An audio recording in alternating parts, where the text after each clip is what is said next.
Have you been able to discover anything? Come on. It crashed.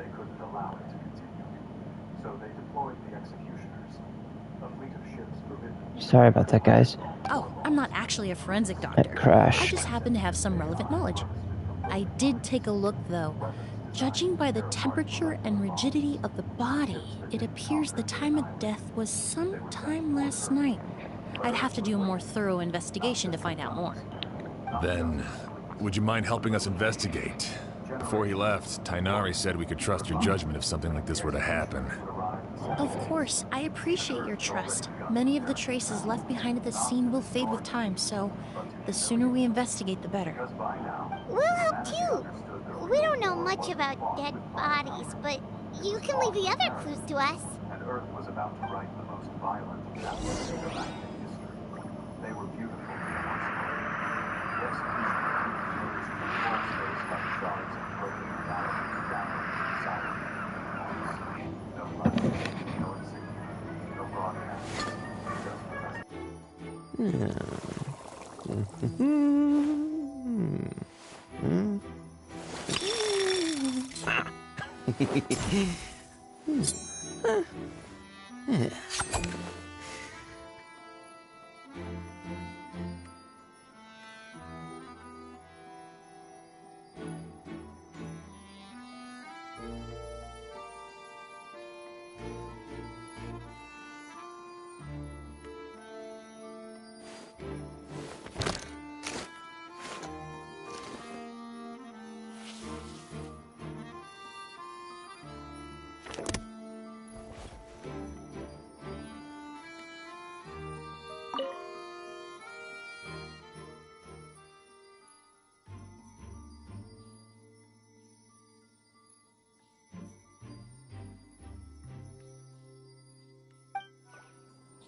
Being a captain takes more than just captain-grade strength. The most important thing is... I don't know. If I did, I'd be a captain by now.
And the windows are shut tight too. Seems like the only way to get in would have been through Sylvain's room. Well, looks like we've investigated as much as we can. Let's go report back to Emily and Sham. Slowly spread through the lower ranks of the department. Symptoms of this disease included violating So, did you find anything? firing against peaceful activists and a general disregard for the public and the Constitution. They were arresting people. Paimon can show you. Here, it'd be something like this. Protesting outside their station, arresting people for attempting to file complaints. And Both doors locked. executing a bogus 2 rooms. warrant on a Yep, it is indeed. But entering through the room next door without alerting Sylvain... Wait, you don't think Sylvain could have been the one who... No, his reaction to the loss of his brother seemed genuine. And he doesn't have a motive. Then, what could have happened last night? I know Sylvain is still in shock, but he's our only available witness. We have to take his statement. I agree. Also, I've made some new discoveries, so we might as well head next door and go through everything together. So,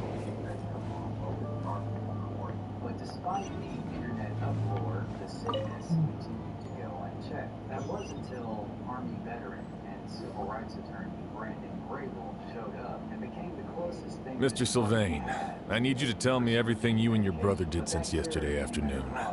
Did you see or hear anything strange? After Brandon was able to crush After Kyria attacked Edgar, my brother and I were incredibly careful. We returned to our rooms and decided to lock all the doors leading to the hallway. The only door we kept unlocked was the one connecting our rooms. That way, if we heard any commotion coming from the other room, we could help each other. But I didn't hear any sort of commotion last night. Not a single noise. I woke up this morning, opened the door, and Lucian was... So, no movement from the room next door. No forced entry via Sylvain's room. No signs of a struggle at the scene. And no external injury on Lucian's body. What kind of cause of death are we dealing with here? I did notice a few things about the body. Lucian's pupils were dilated and his skin was flushed, very similar to Master's symptoms after the attack yesterday. There weren't any traces of liquid in his mouth or nose, so it's unlikely he was forced to ingest anything. The more plausible explanation is that he inhaled a substance without knowing it, and I'd say that substance was likely a ghost. A goose? No, that's not possible. Inhaling a goose would kill you. And anyway, it would have been for just one night. No, that's not what I meant. Emily, you ran your tests, didn't you? Go on, tell everyone whether you found any poison. No, I didn't find any common toxins. See? A goose is harmless. The market response proved that years ago. but you don't get the That idea may though. be true for most people, but not for everyone.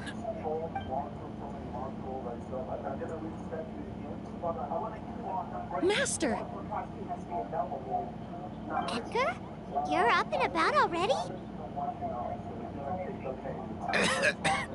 Thanks to Emily, I'm out of the woods for now. Sylvain, no matter how hard you may try to hide it, the truth will always come to light. Edgar! Even if we could keep it a secret for another 10 or 20 years, do you think Kyria would just let us be? No. He would never give up. Not if he's doing all of this for Yelena.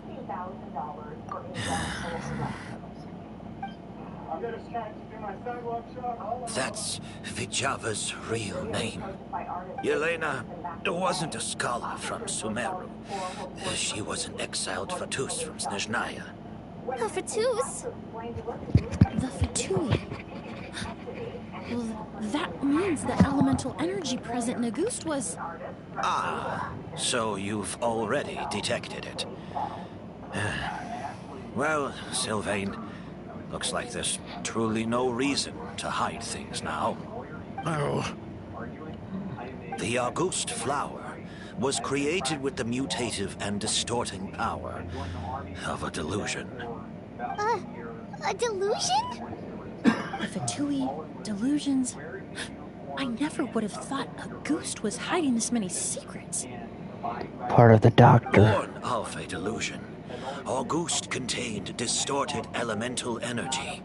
A prolonged exposure over many years could have a harmful effect on the body. that's enough, Edgar. I'll take it from here. At first, Yelena wanted to keep refining the perfume and the flower. But no one knew how long the perfume mania was going to last back then. It didn't have any effect on ordinary people anyway. Every day we postponed going to market was another day of lost earning potential. So you decided poisoning people was worth the risk? The truth's out. Listen, it's not like it was good for business. But all that talk about Auguste being harmful over time, Yelena was just speculating. The impact was practically negligible.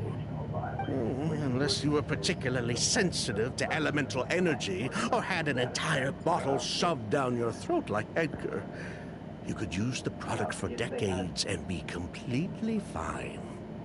It may be true there are no records of Auguste poisoning in Fontaine. But even if no one was acutely poisoned, willfully bringing a product to market despite explicit knowledge of its harmful effects is still a serious crime.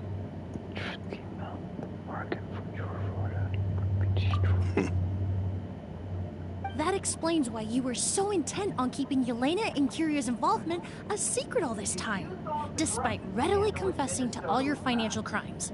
The Fatui, delusions, Auguste. If the Marechaussee Phantom discovered the connection between the three, there would have been enough evidence to send you to the Fortress of Meripede for life. If I'd known coming to Sumeru would put a target on my back, I would have been more than happy to stay there. At least that way, Lucien would still be alive. All these years without any sign of Kyria, and he pops up out of nowhere the minute my brother and I get out of prison? It couldn't be any clearer who the kid's after. Auguste was harmless before. The fact that it's killing people all of a sudden must be his doing as well. So there's bad blood Make between sure your you. game shut down. What about Tonight. Yelena's death? Was that a cover-up too? A Make way sure to your destroy evidence?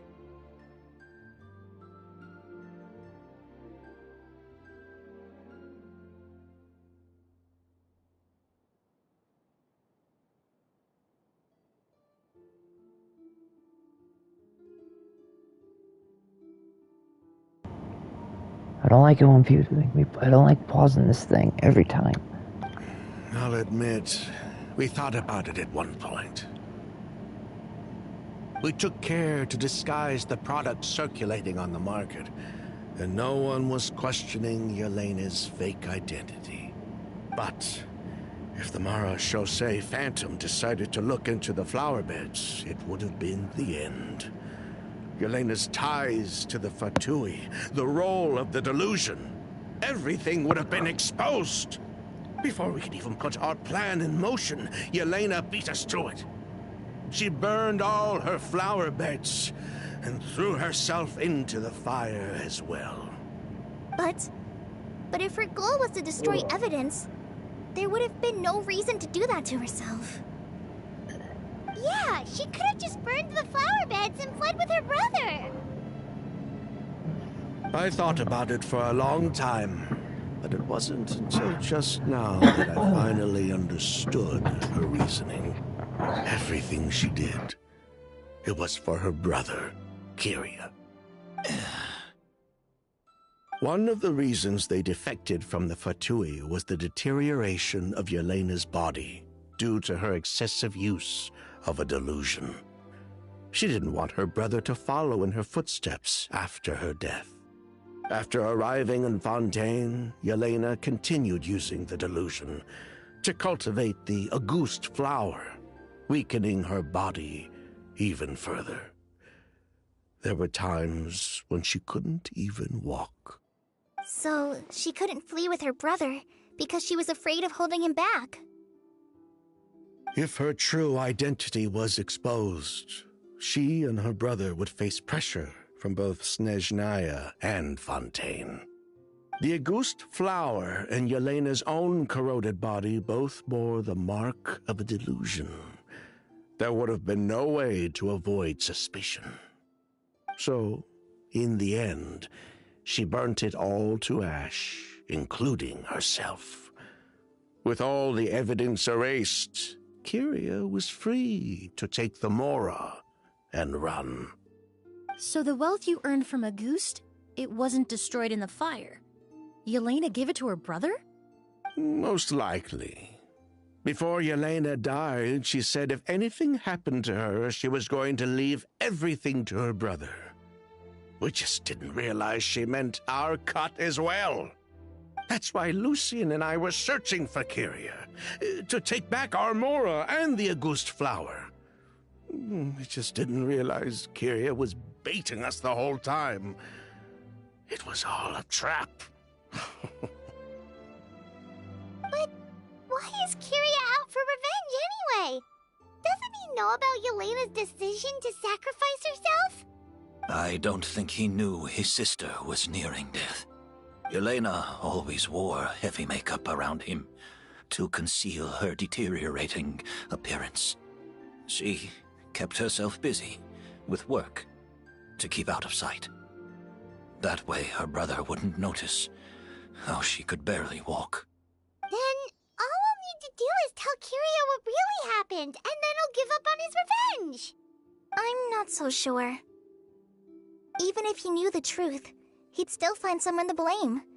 He might think Yelena was forced into using a delusion to cultivate a Auguste, or something like that.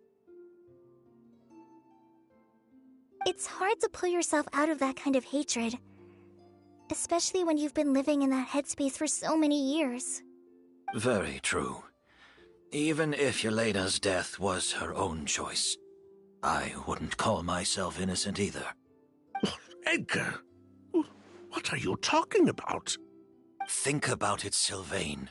If we hadn't been in such a hurry to capitalize on the perfume mania all those years ago, do you think Yelena would have elected to take those risks?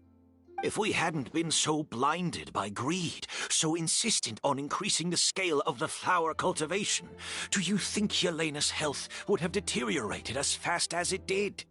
If we hadn't invited the Marechaussee Phantom to our doorstep by breaking the law at every turn, Yelena could have survived.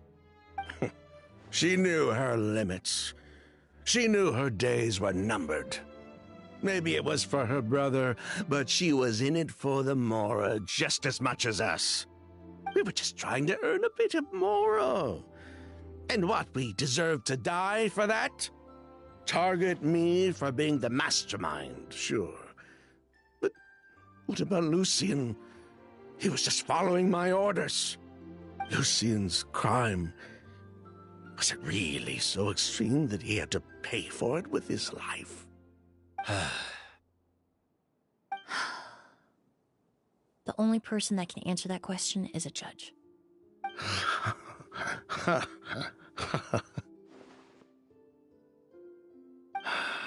Fine. I've said my piece anyway. Drag me back to Fontaine to stand trial. I don't care. 3 people from Fontaine, 1 from Snezhnaya, and a crime committed in Port Ormos. What a headache.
Well, we can only wait until the Academia sends someone to deal with it. I'm guessing we'll have to contact Fontaine as well. In any case, we won't really know anything until tomorrow.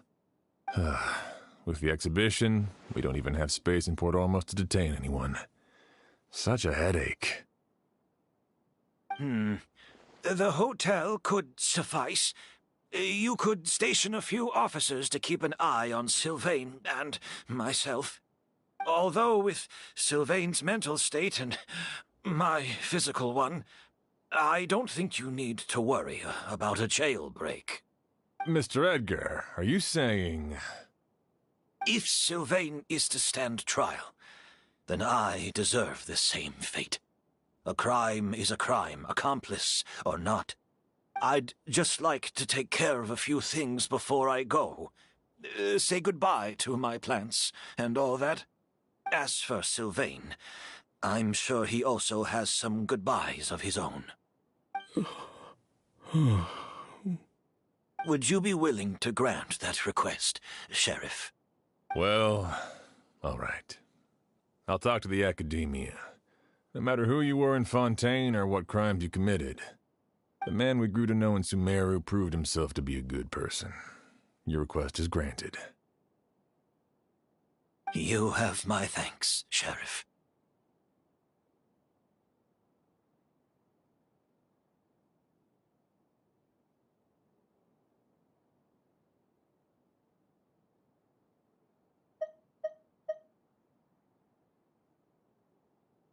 Happened tonight?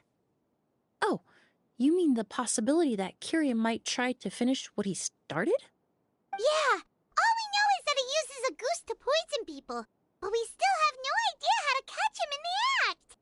If he targets Sylvain or Edgar again, we might not be able to stop him. That may be true, but what if we can take advantage of his desperation? If we take advantage of this situation and lure him in on purpose, we might finally have the chance to talk to him. Master, no. That's too dangerous. So, that's your plan. If Kyria learns we're being taken away tomorrow, his last chance to enact his revenge would be tonight. In other words, you want to use us as bait to capture him. Capture? Not necessarily. I just want to talk. What? Are you afraid of him? Afraid? This is my only chance to make him pay for what he did. I'm spending the rest of my life in prison anyway. I can't just sit back and let him ride off into the sunset with our fortune. There's no way I'm letting him get away with it. Not after what he did to Lucien. As for the danger, everyone else just needs to make preparations in advance to protect us. I'll admit, it could work. We just need to spread the word that Edgar and Sylvain are leaving tomorrow. Then I'll station some of my men around the hotel. If we have your assistance as well, our chance of success would be even higher. I still have some reservations. But if you insist on carrying out this plan, I won't deny you my help.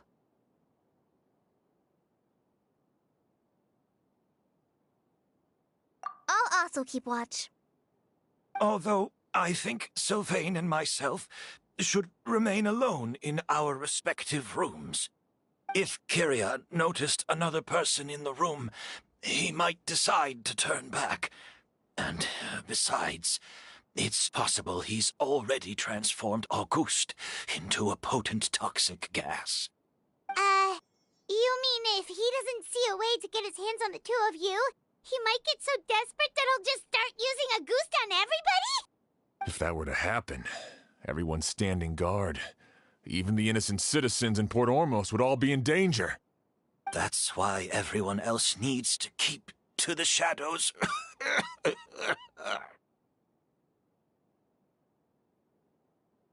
You're still recovering. You need to rest. This old pack of bones doesn't bounce back like it used to. I suppose I'll just have to leave the rest to you. All right, we can figure out a plan to keep watch later. Right now, I say we split up, start spreading that information before it's too late.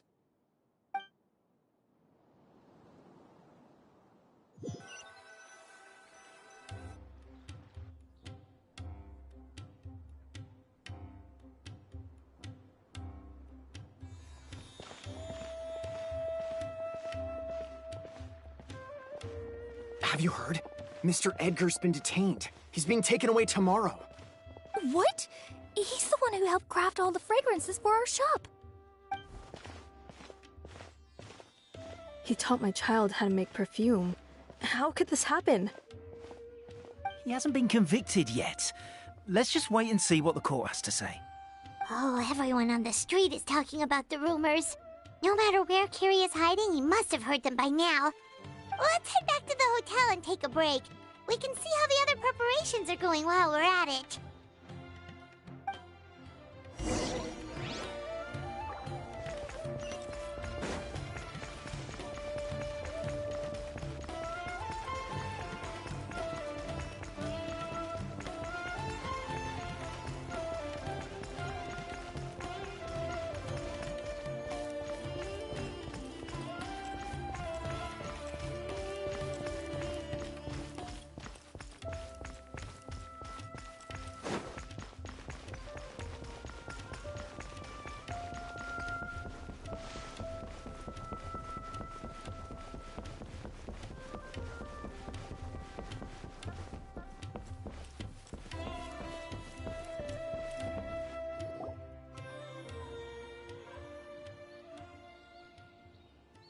Emily, Sheriff Xian wants to talk to you and the Traveler about our plans for the night watch. Thank you, Kale. But first, here, I prepared a kind of herbal tea that helps calm the spirit. Why don't you have some? Oh, that's very kind of you, but I'm okay. Oh, it's not good to be so tense, especially when we've got a long night ahead of us. I don't mean to put you on the spot, but I couldn't help but notice that something seems to be on your mind. Was it that obvious? You seem very preoccupied with Kiria's revenge. If there's anything you want to talk about, I'm happy to listen. Oh, Hey, Emily, Kale. Oh, are we interrupting something? No, not at all. This will be easier to talk through with you here anyway. I've just been thinking. If Kiria has the capacity to commit murder while remaining completely undetected, why didn't he target Sylvain along with Lucien last night? There was just a single door separating them. If his intention was to target both brothers, then there was barely anything standing in his way. Don't you think? When I accompanied Sylvain to his room after Lucien died, and saw how distraught he was, I suddenly realized, maybe Kiria did that on purpose. Maybe he wanted Sylvain to experience the pain of losing a loved one before he completed his ultimate revenge. So did he attack Edgar as a warning then?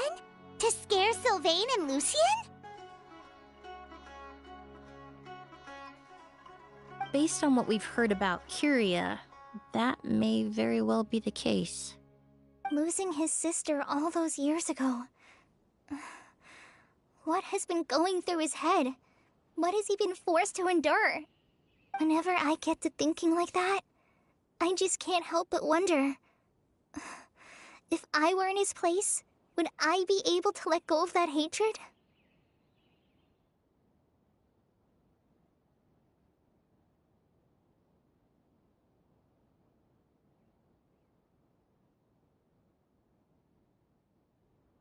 I'm sorry. I know I shouldn't think like that. Not after everything he's done. But I just can't help it. There's nothing wrong with the way you're feeling. Empathy is a part of human nature. In all my years of cleaning up crime scenes, I've witnessed countless families mourn their loved ones. Their cries of devastation and anger still echo through my mind, even now. Some of them even try to stop me. begging me not to erase the last remnants of their loved ones. But getting swept up in those emotions will corrupt your judgment. Surround yourself with fragrance for too long, and your sense of smell will become dull. Allow yourself to be consumed by your emotions, and you lose the ability to think rationally. So while you hold on to that sense of empathy, you also need to ask yourself, do Sylvain and Lucien really deserve to die? How much did they truly know about the Fatui and the delusion? Did they force Yelena to make those decisions? Answering those questions requires a lot of time and evidence, while a single act of vengeance can put those answers forever out of our reach. I've witnessed a lot of deaths in Fontaine. When someone dies, a certain amount of information can be inferred from the traces left behind at the scene. But generally speaking, death will just leave most questions unanswered, and the whole picture ever incomplete. Once you're consumed by hatred, it will become next to impossible to think about things that way. For someone like Kyria, I'm sure right and wrong lost all meaning a long time ago. You're right. The fact that we can approach these questions from this perspective isn't because we're more rational than them. It's because we're fortunate enough not to have suffered that kind of loss. But that also makes us perfectly positioned to stand on the outside and try to pull them back from the brink before it's too late. I understand Kyria's decision, but I still want to stop him. Master, Sylvain, and Kyria. They all deserve to survive. Huh. The fortunate and the unfortunate.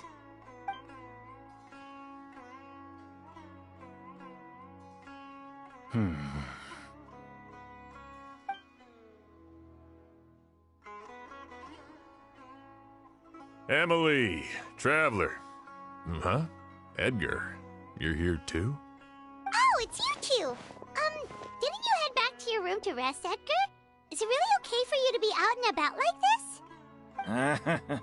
A little exercise never hurt anyone. Besides, I don't have much time left in Sumeru. So I'd like to take care of my plants while I still can. We could do that for you, Master. No need. I've grown attached to these flowers, and this is my last chance to say goodbye. Come tomorrow. I'll be happy to entrust their care to you. I would imagine Sheriff Sham is here for a more important reason. The Night Watch! You mentioned earlier that we still need to confirm our plans. That's right. I've stationed some of my men around the surrounding area, but we still don't have anyone standing guard next to Sylvain's room.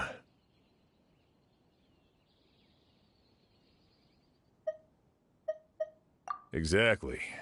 After some discussion, we concluded that Sylvain has the highest risk of being attacked next. You're the most skilled fighter here, Traveler. And Emily's expertise is sure to come in handy in a pinch. That's why I want you two stationed next to Sylvain's room. So, are you up for it? Sounds perfectly reasonable. I'll be glad to have your help tonight, Traveler.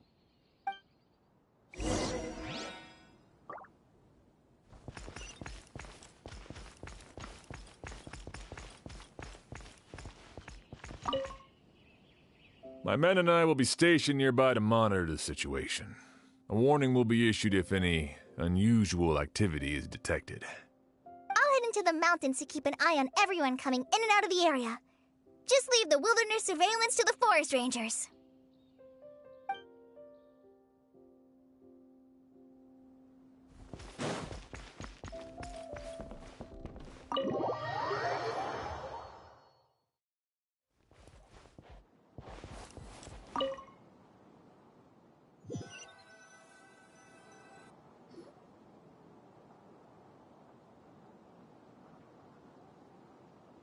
Huh. Not a peep. Has Kyria given up on his revenge? Guess we'll have to keep at it.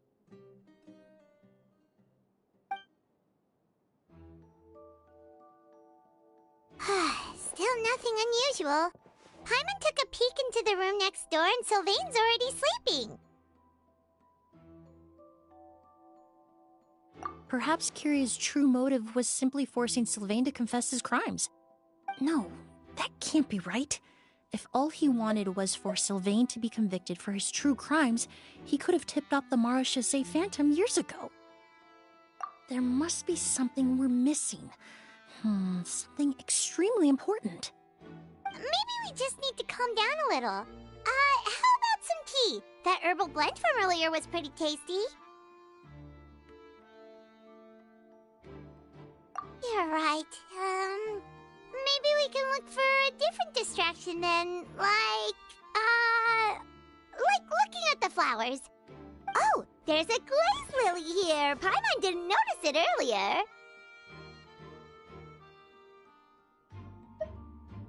Flowers, glaze lilies, incense. Oh no! Sylvain's room! Quick! Wait, what?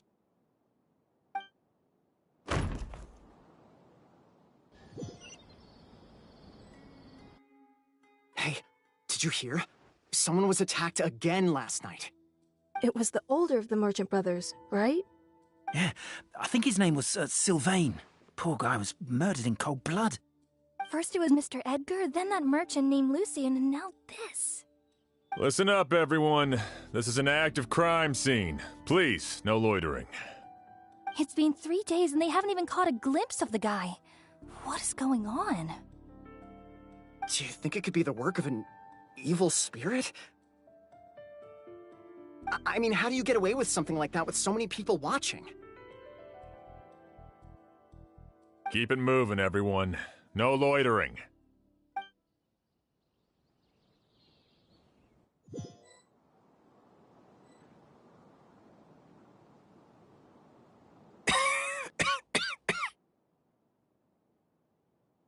I suppose I'm next.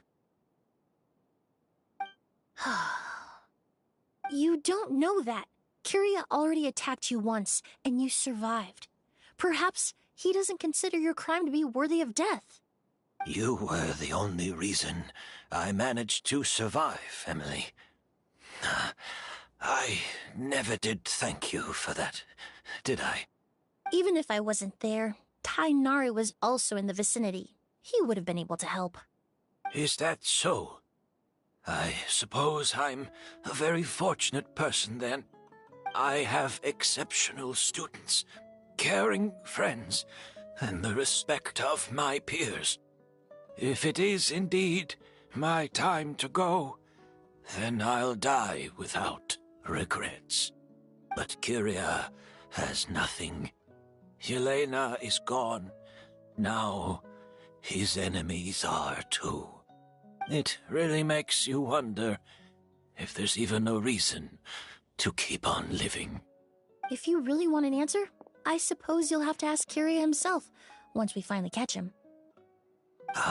Well, I hope it all goes well.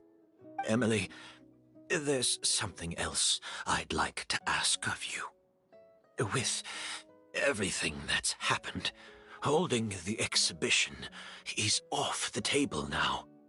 But so many flowers were transported here for the show, some of them thousands of miles away from their homeland. I can't let them wither away with no one to care for them. Whether Kyria gets to me first, or I'm sent back to Fontaine to stand trial, I won't be around to look after them. I know it's a lot to ask, but could I entrust them to your care? Of course, Master. Really? Oh, I'm glad to hear it. Now I truly have nothing to worry about. Sheriff Sham still has some questions for me, so I've gotta go. Go ahead. Best not to keep him waiting. He can be quite impatient.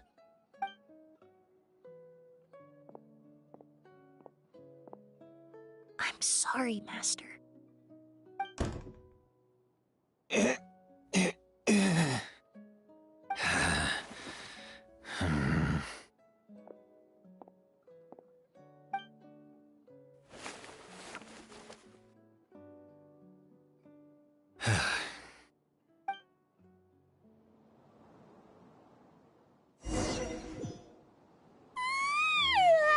Another all-nighter. Paimon sure hopes Emily's plan will go well. Emily still isn't back. I hope she didn't run into any trouble.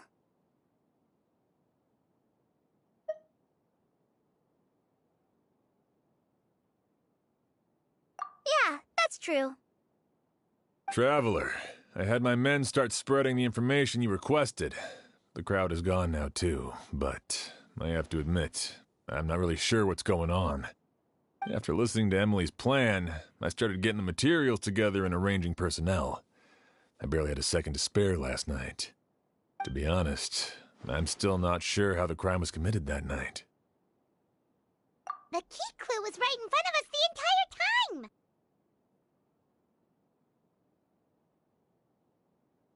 Let's go! We'll show you where the culprit hid a goose.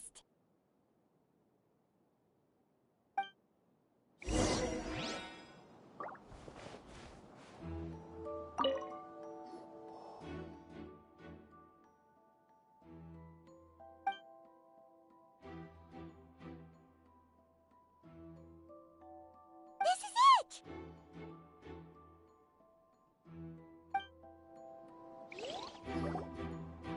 The glazed lily, huh? I think I've heard of it before. It's a flower from Liyue, right? Well, did you know it only blooms at night? Emily, you're back! Exactly as expected. A flower that only blooms at night. Ah, like the Neelitpala lotus. Exactly. Although the Neelitpala lotus wouldn't be a good substitute in this scenario.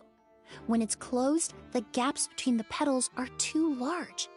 That's why Kiria chose the glaze lily as his mechanism. He would start by preparing an agouti sample.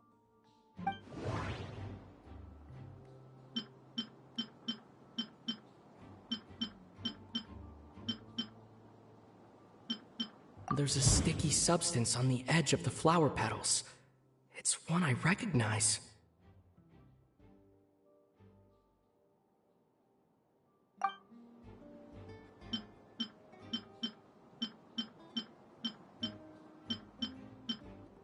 If you stick the petals together with slime condensate, then, in the daytime, the glaze lily would act almost like a hidden container.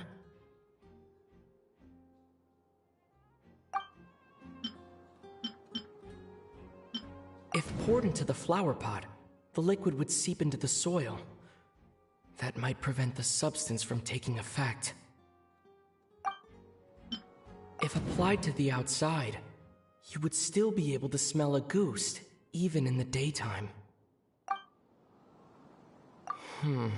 That doesn't sound right. I need to think about this some more. There's a sticky substance on the edge of...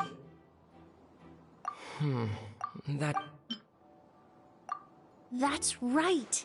He applied a diluted form of slime condensate to the petals to stick them together and enclosed a sample of agouti in the center.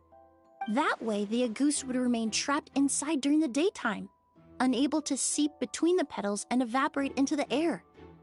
This also allowed the culprit to plant the poison well in advance while his targets remained oblivious. However, the diluted slime condensate wouldn't be viscous enough to prevent the petals of the glaze lily from opening at night.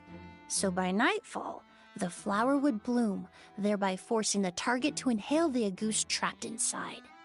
And Kiria could execute his revenge without having to step foot inside the room during the night.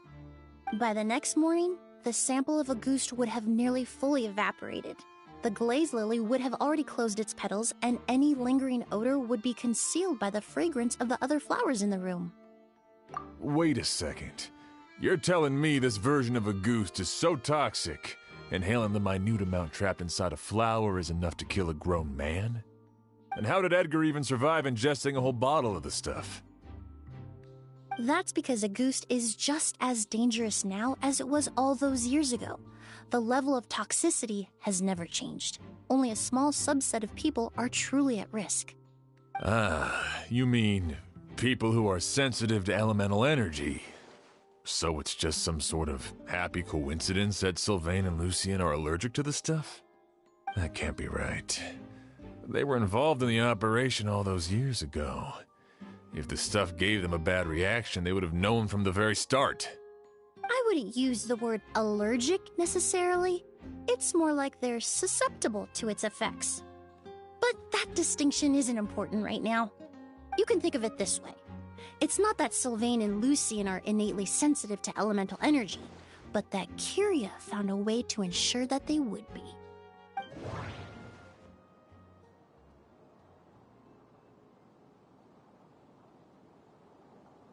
All kinds of essential oils commonly found in alchemical products can temporarily increase elemental affinity. But all kinds of essential oils commonly found in alchemical products can temporarily increase elemental affinity. But it would be difficult to force someone to use them without knowing it.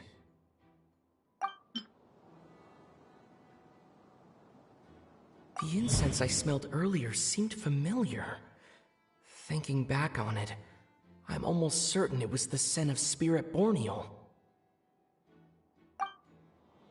In Sumeru, scholars use Spirit Borneal to aid meditation and stimulate their connection to the Dendro Archon. Alchemically produced essential oils, the primordial seawater that caused unrest in Fontaine not too long ago. All of those are substances that can heighten your sensitivity to elemental energy. That stuff gave us a lot of trouble when we first came to Sumeru. Ah, yes. I definitely remember that. In Sumeru, it's not uncommon to use incense indoors, so its presence wouldn't arouse suspicion. The flowers in the room could also serve to mask the scent. Flowers were pretty important to this plan, huh? The glazed lily is native to Liyue. It would be completely unnatural to have one here in Sumeru if it weren't for the exhibition. What a coincidence. Actually, it's not a coincidence at all.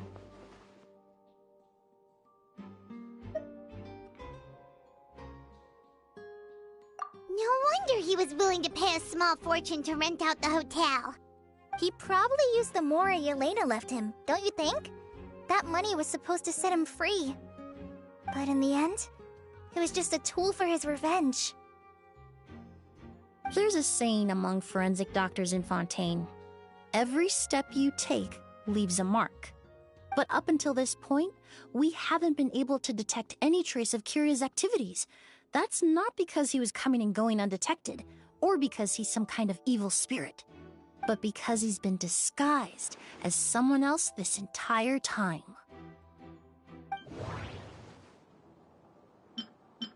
Creating such an intricate mechanism out of a glaze lily, setting up the Spirit Borneal in advance, and arranging for Sylvain and Lucien to stay at the hotel. It all points to one person, the expert in charge of the entire exhibition.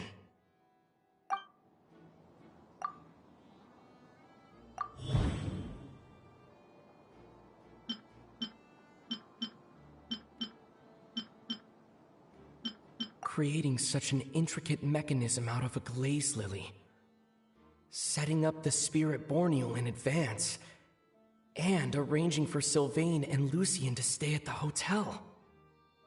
It all points to one person, the expert in charge of the entire exhibition. Creating such an intricate... It all points to one... Kyria and Edgar are one and the same. But Kyria was only in his teens back then. He wouldn't even be 40 years old by now. Edgar's lived here for so many years.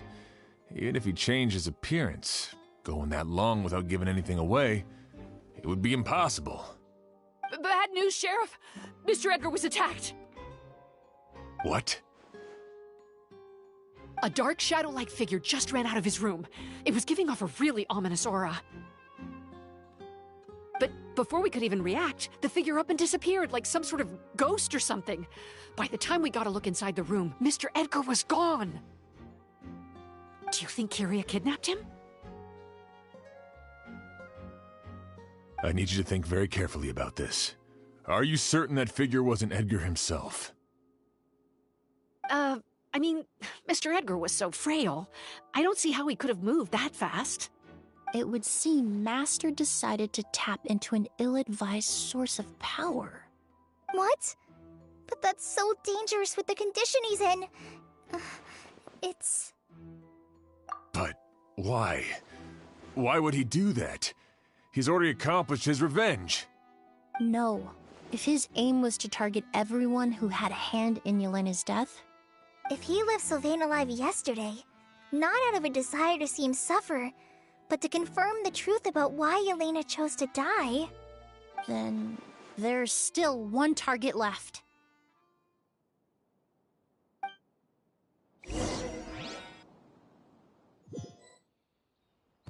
The shadow-like figure ran in the direction of the elevator, and my partner immediately chased after them.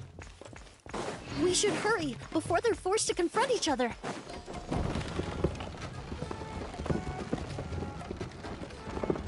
Where in the world did he go? Let's ask the merchants nearby.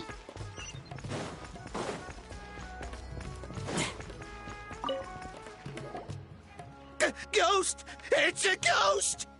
It's all right. Please, calm down and take a deep breath. Can you tell us what you saw?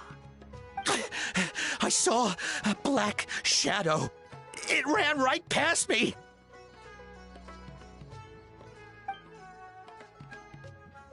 How could something like that happen in broad daylight?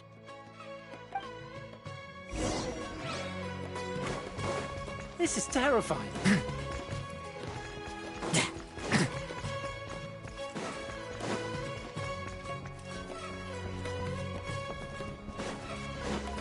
No! Don't come any closer!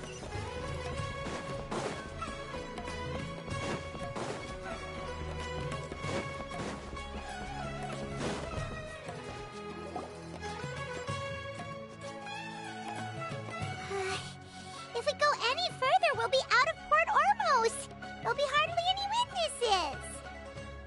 It's all right. I can detect a faint whiff of the scent from here. I would say he passed by this location not too long ago. It's this way. Please, follow me.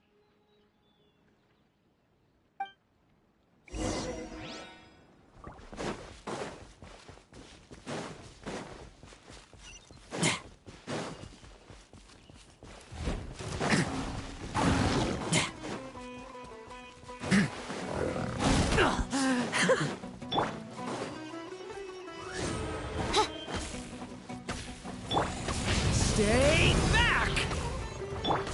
No rest. Let's fight!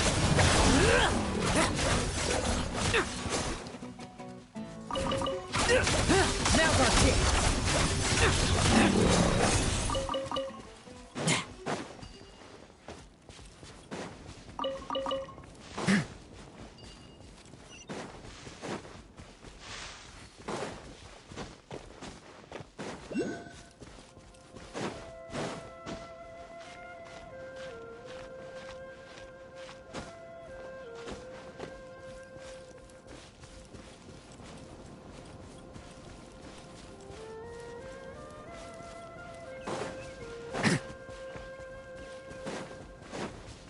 The scent is getting stronger. This must be the place.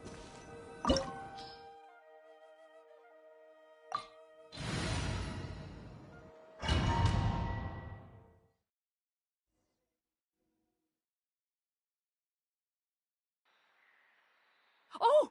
Oz!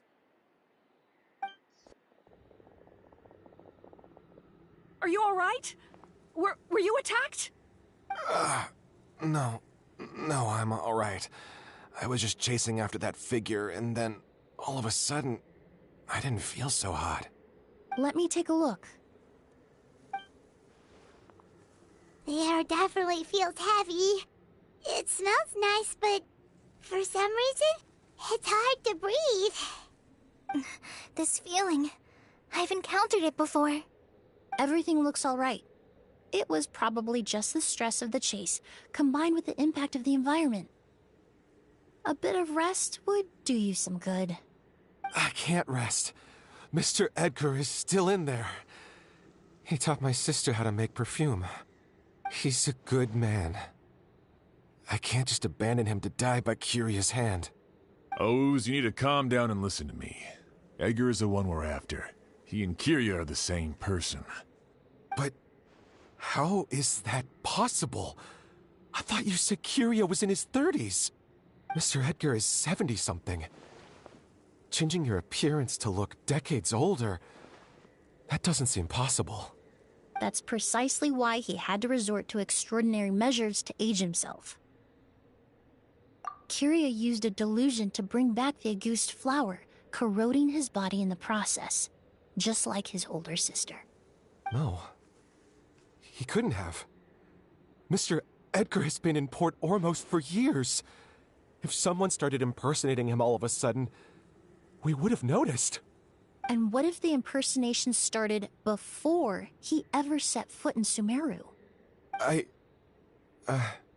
I've yet to confirm it, but I suspect Kiria killed the real Edgar in Fontaine not long after his release from prison.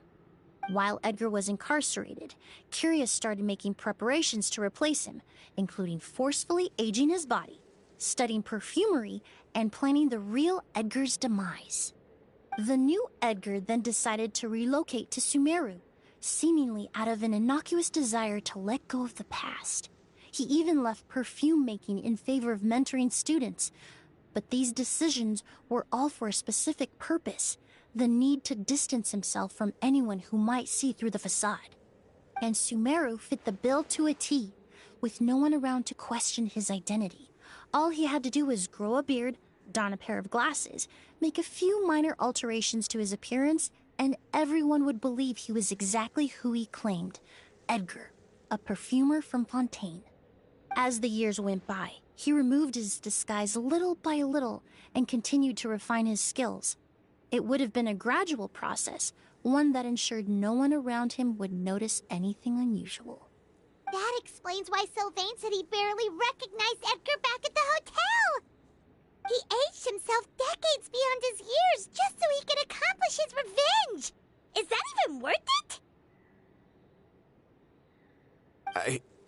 I need to find Mr. Edgar. He's not that kind of person. He can't be. What you really need is to get out of here and rest. No, I can keep going. Wait! This environment is likely being influenced by the delusion. Any discomfort, no matter how slight, should not be treated lightly.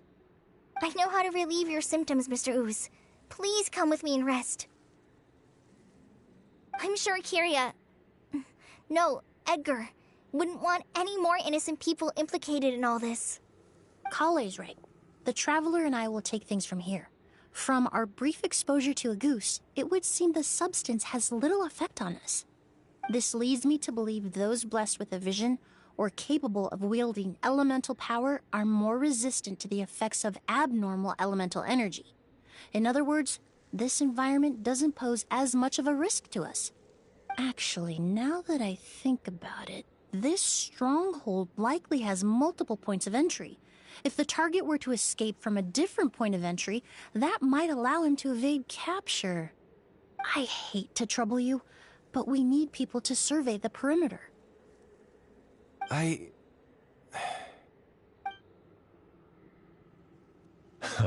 Thanks. Hear that? We're heading out. There's work to be done.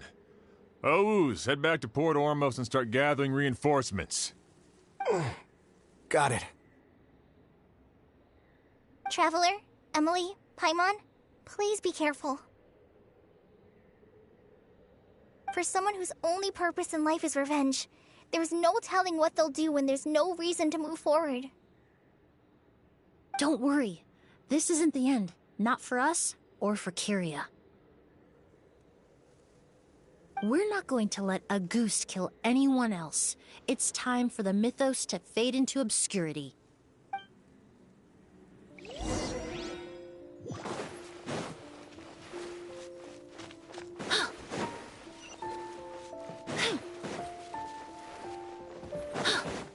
Monsters. Perhaps they were attracted here by the increased level of elemental energy.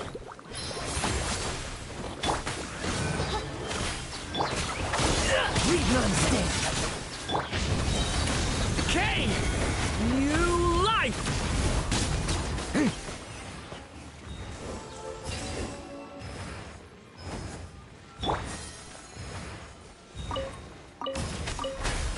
I've never seen these seeds before. They must also have been created with the power of a delusion. It seems to be avoiding us, and there's no other way forward. Perhaps we could try luring it to the edge of the cliff.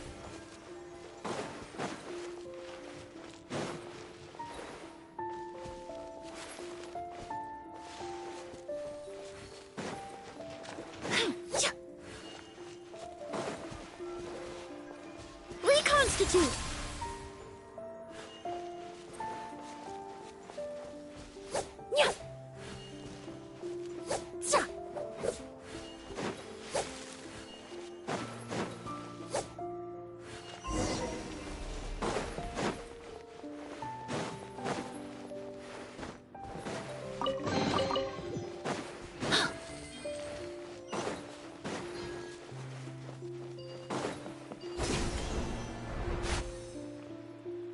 Whoa, look at all the Auguste flowers! There are so many of them. I can't believe a single person did all this. Must have taken a lot of time. I fear that statement is truer than you know, Paimon. Using a delusion comes at a cost. Not just time, but the time you have left to live. But why would Kyria need this many Auguste flowers? He only needed a few bottles of Auguste to carry out his plan, right? Perhaps hatred wasn't the only emotion fueling his obsession with Auguste. Not long ago, he told me he didn't want all the flowers transported to Sumeru to wither away in a foreign land. But Kyria betrayed Snezhnaya, abandoned Fontaine, and lived his entire life in Sumeru under the guise of someone else. For someone with nowhere to call home, perhaps dying among a bed of Auguste flowers just like his sister is the best homecoming he could ask for.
By royal decree.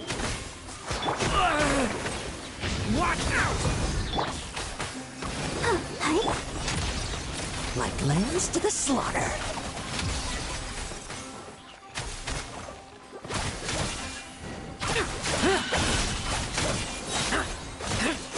Bet you weren't ready for this. Fresh and floral.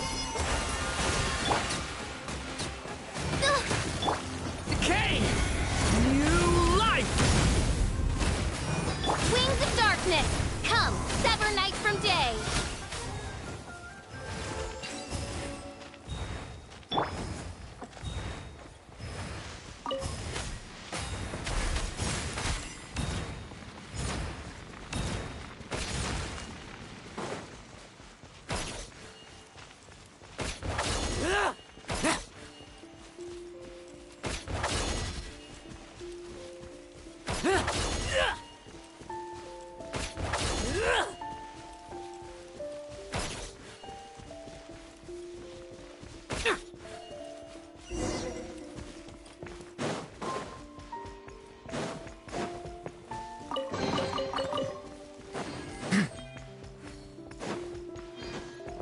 The scent of flowers is getting stronger. We're almost at the end.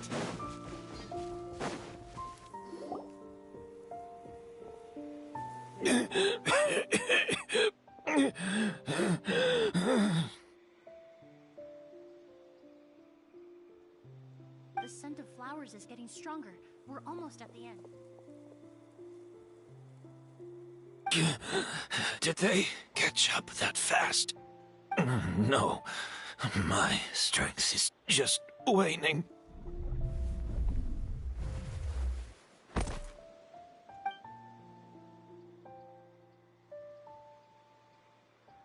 But it doesn't matter. This is far enough.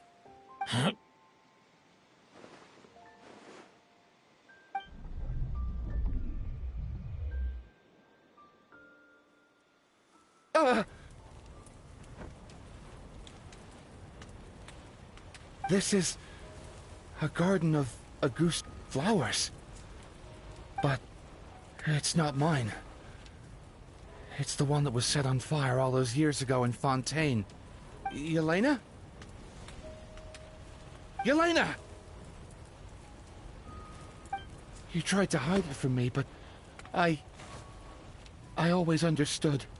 The reason why you continued to use the delusion, the reason why you set your garden on fire, it was all because of me. I shouldn't have listened to you that day. I shouldn't have taken the Mora and ran. But by the time I realized something wasn't right, there was nothing left. The flowers were gone. And so were you. I know I'm almost 20 years too late. I should have come looking for you earlier. I should have died with you that day. Yelena? Yelena!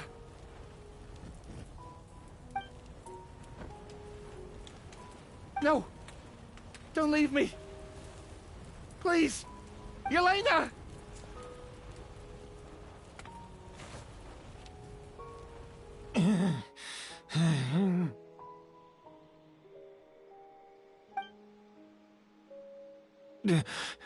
Emily? I'm alive. No, that's not possible. I saw her. Yelena. We were together. That was an illusion, likely brought about by the residual toxin in your body coupled with the pollen in the air, neither of which are fatal. No. The amount of Auguste I drank, it should have been enough.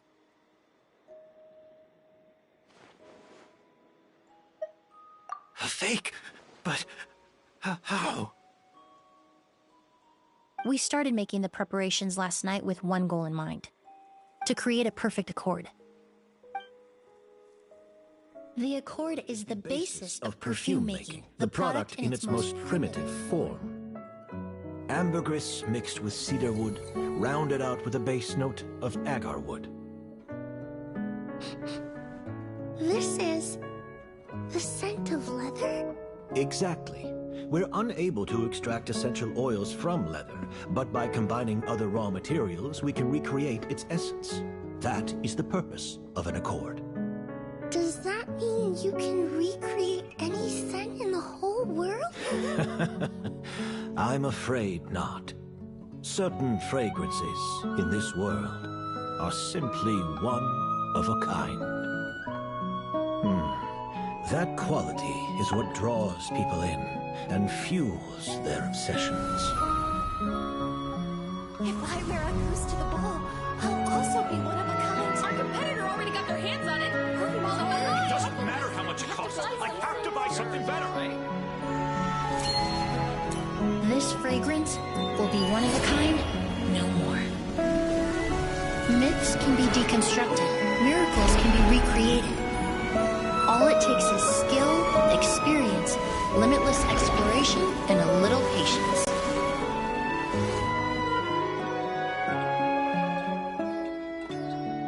The only thing left is determining where the real Auguste is hidden.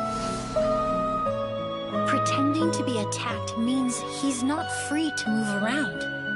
Auguste must be hidden within reach. Paimon took a peek through the window earlier and his house was packed with flowers. The curator commissioned a flower pot from Kasharawar, capable of retaining heat and moisture. Perfumes are as beautiful as flowers, and equally as delicate.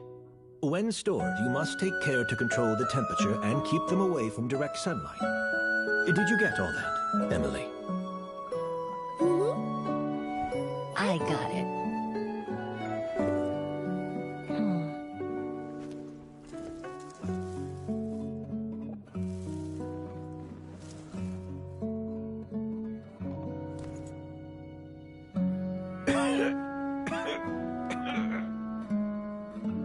Did you hear? Someone was attacked again last night. So, Sylvain is dead. Is that right? Yes, Master. So, you switched the bottles of Auguste, and then lied to me about Sylvain's death. Convincing you that your revenge had been completed was the easiest way to get you to let down your guard. Impossible. Even if you found a way to switch out the bottles, there's no way you could have made an accord. If Auguste was so easy to replicate, Yelena wouldn't have. It was a combination of rainbow roses, glaze lilies, and Cecilias. Those ingredients would have conflicted with each other if you tried to combine them in the past. But recently, we found a way for them to work together. Rainbow roses, glaze lilies, and Cecilias. Auguste was created over 10 years ago. All this time, people never stopped analyzing it, never stopped trying to recreate it. Perfumery techniques are advancing day by day. We've found better ways to extract essential oils, separate oils and fats. We even discovered new ways to combine fragrances together. The mythos surrounding Auguste may have been untouchable almost 20 years ago, but now it's time for it to become a thing of the past. The past? You've been working as a perfumer for all these years. You should have always known that it is possible to make an accord, even if only in theory. But the meaning you assigned to Auguste became so inflated, you allowed yourself to get lost in it, just like the perfume mania that captivated the public all those years ago. You believed in its divinity and grandeur. You believed it was entirely one of a kind.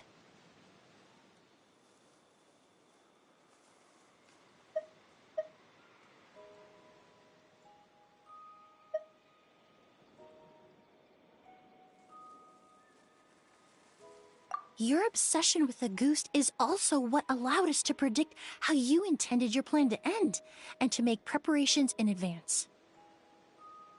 We just didn't expect it to happen so fast.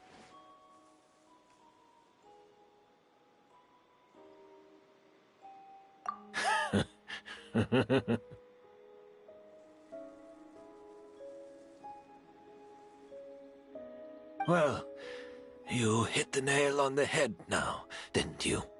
So, Sylvain isn't dead. Since you've been preparing your accord since last night, I assume you've also figured out my method, then. That means the news of Sylvain's death, the crowd gathered outside the hotel this morning, it was all an act you put on with the sheriff? Yes. If we hadn't, you might have resorted to the delusion out of desperation, or continued to use your spirit Borneal and Auguste combination to wreak havoc. Who knows? Maybe I would have just offed myself then and there.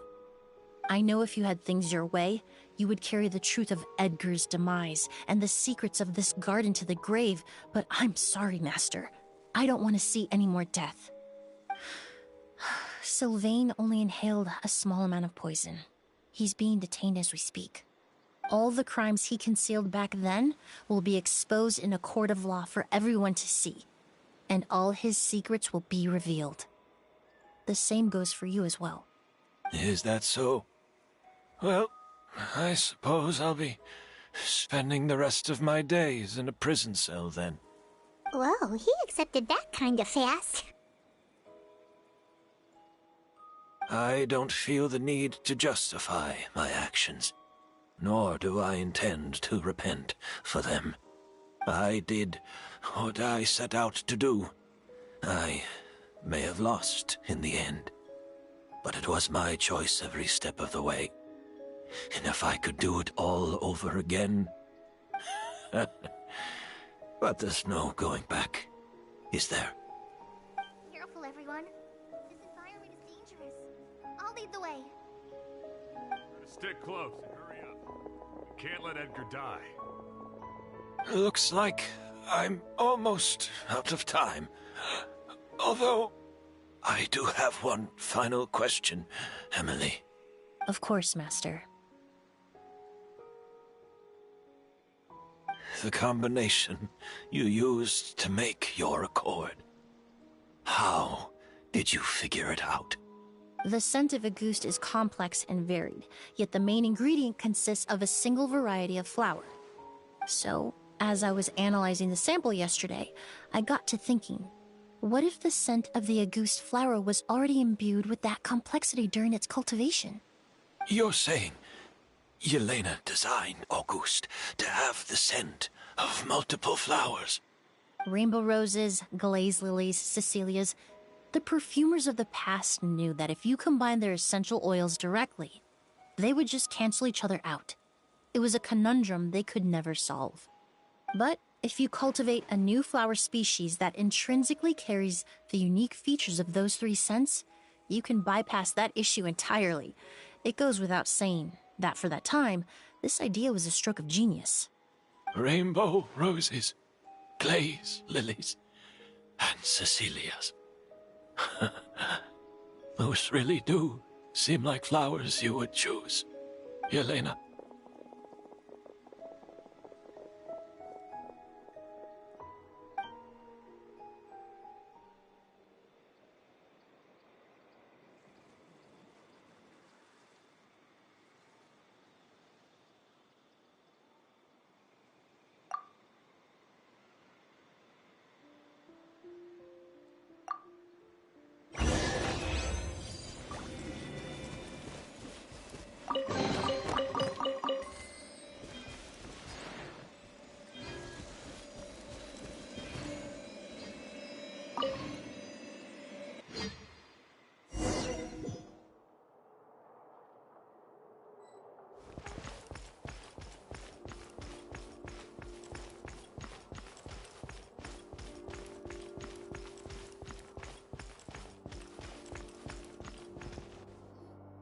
Did you know?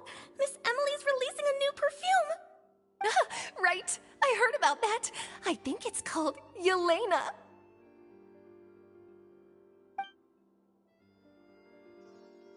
Seems like everyone in Fontaine is talking about the new perfume you're releasing.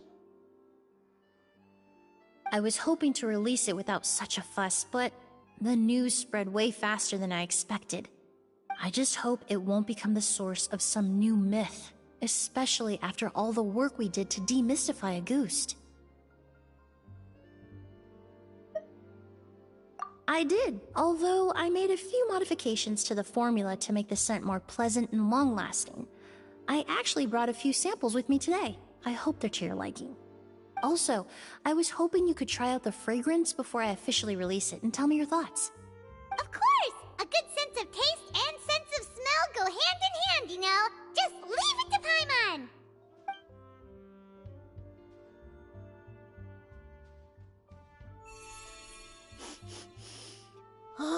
it smells great!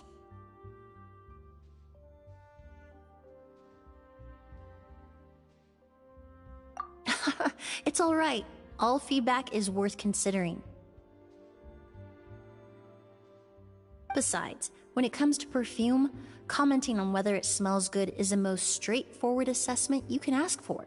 There doesn't always have to be a deeper meaning. Right! Do those flowers have some special meaning? Hearing their names seemed to have an effect on him. If I had to guess, I'd say it probably has something to do with the language of flowers. The language of flowers? Oh, we've heard of that before!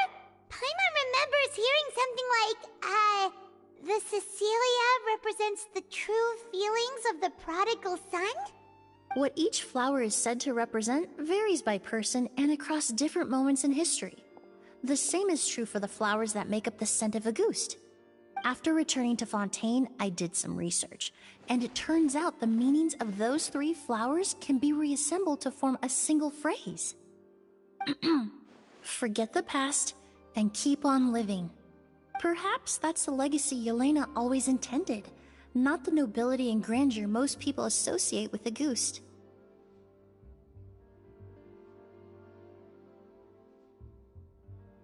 Do you think Kiria knew about that?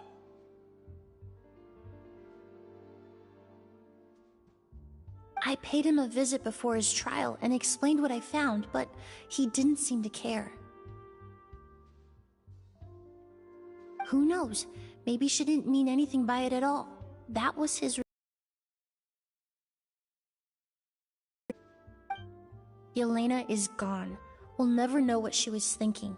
We can look for meaning all we want, but it'll never be anything but conjecture. Even if that is what she was trying to say, I would never be able to forget her. Avenging her death? That was the meaning I chose for my life. Kiria cultivated his revenge like a flower. He was committed to making it bloom, even if in the end, it didn't bear the fruit he was hoping for. In any case, he did want me to pass along his thanks. Thank you for saving my life, for giving me the chance to learn that a ghost could have carried a very different meaning.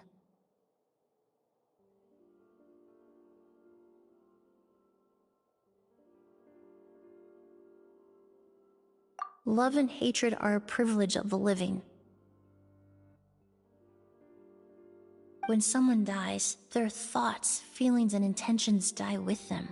In that sense, what a goose truly represents in the language of flowers will forever remain a mystery.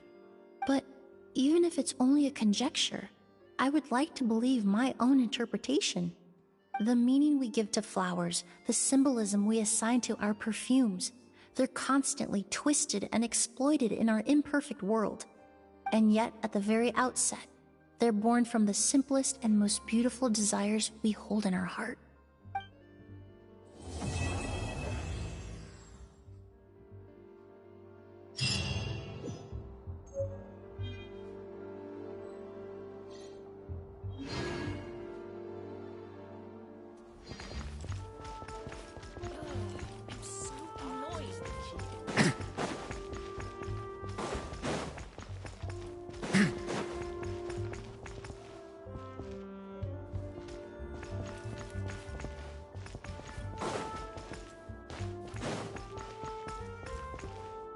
Forget about me.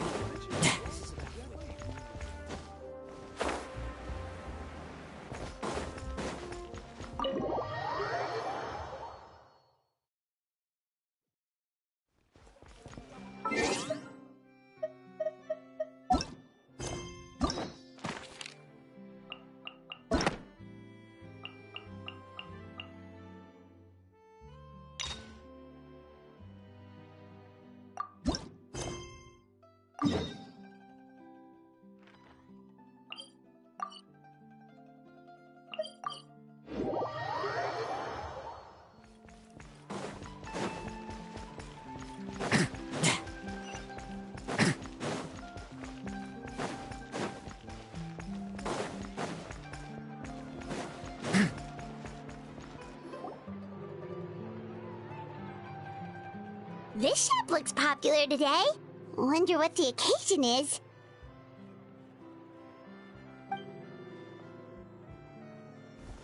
Butterfly Dew Cosmetics now on sale. Huh, looks like it. Oh, Seedween's here too! Hey there, Seedween! Hello there, Traveler and Paimon. I hope you're keeping yourselves fit and healthy? You bet we are! So anyway, what are you doing here, Seedween? The Duke insists I take regular vacations in the Court of Fontaine. This one just so happened to coincide with a promotion for a new skincare product, so I came over to take a look. I like to keep up with the latest industry developments when I can, to help me with my magazine articles. Wait, you write? For a magazine? Which one? It's called Beautés en Fleur, and it's run by the Fontaine Beauty Association. I've done lots of articles about skincare for them, using the pen name Maritime Flower. Oh, wow! You're a Maritime Flower? If Paimon's not mistaken, you're one of the leading figures in the Fontaine Beauty Association! What's so weird about that? Everyone loves beauty!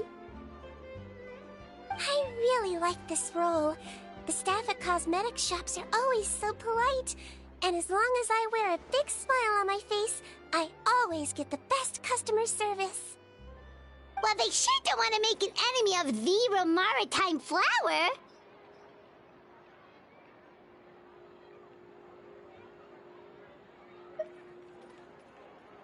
Obviously, it's because of Seedween's love for beauty. Still, a leader of the Beauty Association? That's incredible. The truth is, I study this field because I cherish my own appearance. It has nothing to do with being beautiful or not. Oh, the words of a master beautician defy comprehension! Oh, wait, you're saying that natural beauty is the highest form of beauty, right? Not really. Actually, Melusine aesthetics are very different from human ones. We don't view humans based on their appearance. If I had to describe our approach, I'd say it's based on cuteness. Oh! Really? Yep. Still, I really value my current appearance, and in the process of taking care of it, I've ended up learning quite a lot about skincare and stuff. It turns out, my knowledge and experience is pretty popular with beauty product lovers. It came as a big surprise to me, though. Oh, Paimon gets it now. But speaking of your appearance, how come you look human anyway? Are you, like, only half Melusine?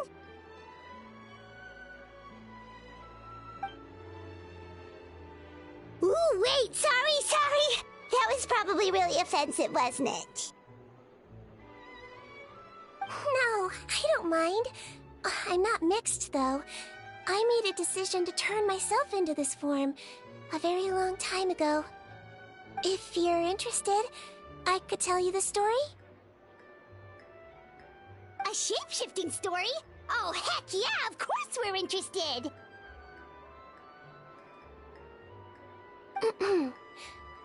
Once upon a time...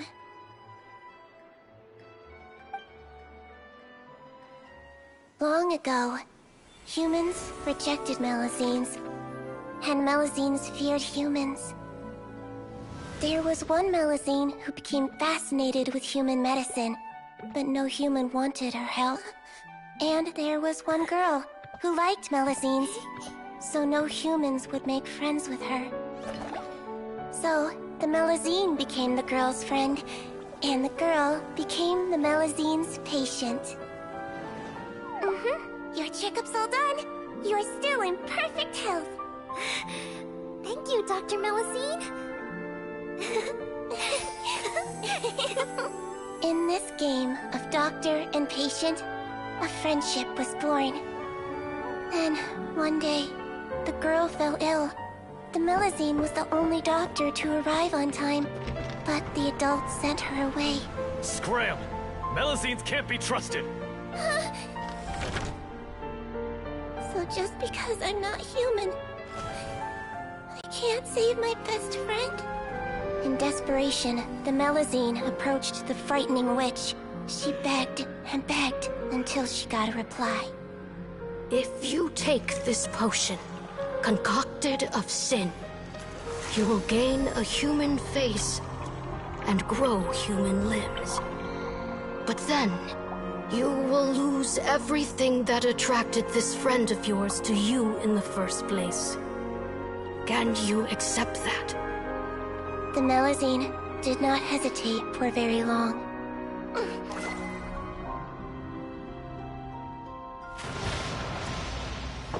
On a rainy night, a little doctor knocked on the girl's door.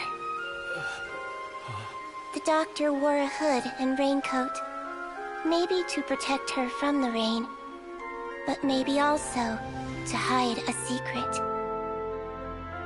The little doctor held the girl's hand and treated her illness, just as she had so many times before.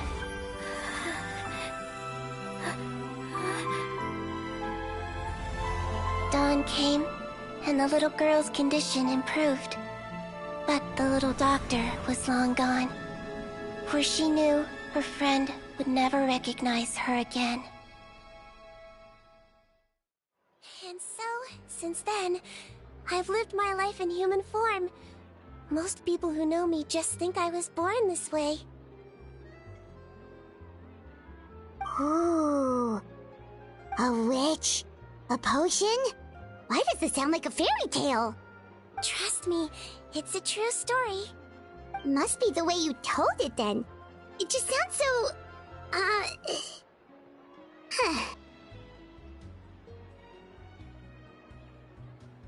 Yeah, not every Melazine would take human form to save their human friend. That must have been a huge decision. Treating patients is a doctor's duty. We must always find a way, even when the going gets tough. Ugh. It's so crazy that they turned you away just because you were a Melazine, especially when their daughter was so sick. Well, sometimes appearance can be a real barrier. But that was a long time ago. I like how I look now anyway.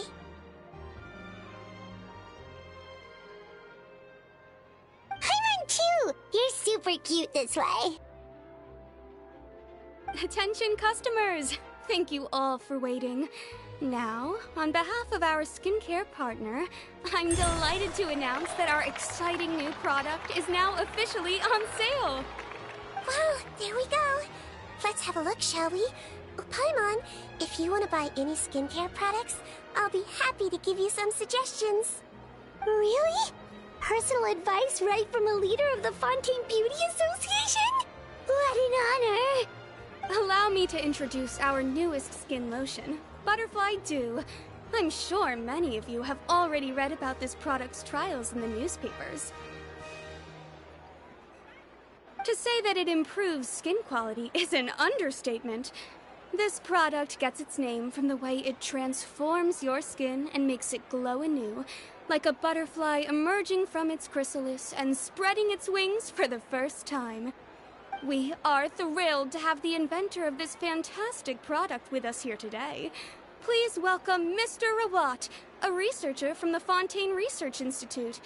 Now, without further ado, I'll hand over to Mr. Rawat to tell you all about what Butterfly Dew can do for you. Thank you. Hello, everyone. I'm Rawat, and I developed Butterfly Dew. Wow, what a looker. He's a researcher? Wow, he's really challenging the stereotype. It seems that everyone is surprised by my entrance. Or should I say, my appearance. I'm well aware that researchers are generally better known for their brains than their dashing good looks. In that regard, I do believe I break the mold somewhat. Of course, appearance is a skin-deep way of defining a person. And yet one's appearance can be a very real set of shackles, holding a person back in their life. It can rob a young person of their self-confidence when applying for a job, dissuade a young lady from approaching the one she loves. Our actions are at the mercy of our appearance, and we slowly become the very person that the outside world sees us as. But what if I told you that those shackles can be broken? If our appearance prevents us from changing, then let us first change our appearance itself. Wash away moles, birthmarks, and wrinkles, and they can no longer rob us of our confidence. Replace them with luster and radiance, and we shall never again hang our heads in shame. That is why Butterfly Dew exists. Its mission is to allow us to shed our pupae, undergo a complete metamorphosis, and embrace a new life. Well, whether it actually works or not, after that speech, Paimon's already sold! Mr. Rawat, could I ask if you've used this product yourself? Of course, I tried it many times while I was testing it. You can consider me a product ambassador. Wow, then it's sure to work! Still, I don't expect to convince you just by blowing my own trumpet.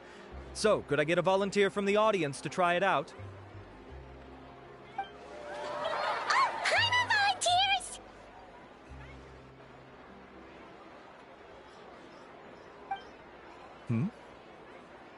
Oh! Ah, what an honor! It appears we have a giant of the Fontaine Beauty Association here with us. In that case, Miss Sijuin, could we seek your most expert opinion on this product? Sure. Whoa. Is that Romaritime flower? They say she's the pickiest user of skincare products in all of Fontaine. Here you go.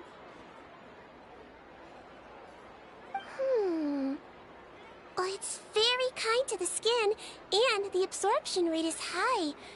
Even for Fontaine, this is a first-rate product. Wow, now Hey, that's Jewel. high praise. Jewel, remember to respect Genshin Impact. All right. Well, all that remains for me to say is, Butterfly Dew is now on sale!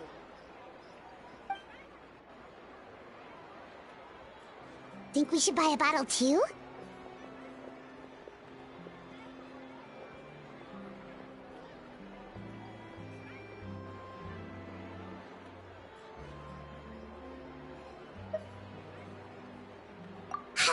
Of course you bring up Mora. Fine, Paimon will pay out of her own pocket and even share it with you. There, does that sound fair? And if you're worried about whether it's the right product for you, well, luckily for us, Seedream's here, so we can get an expert consultation.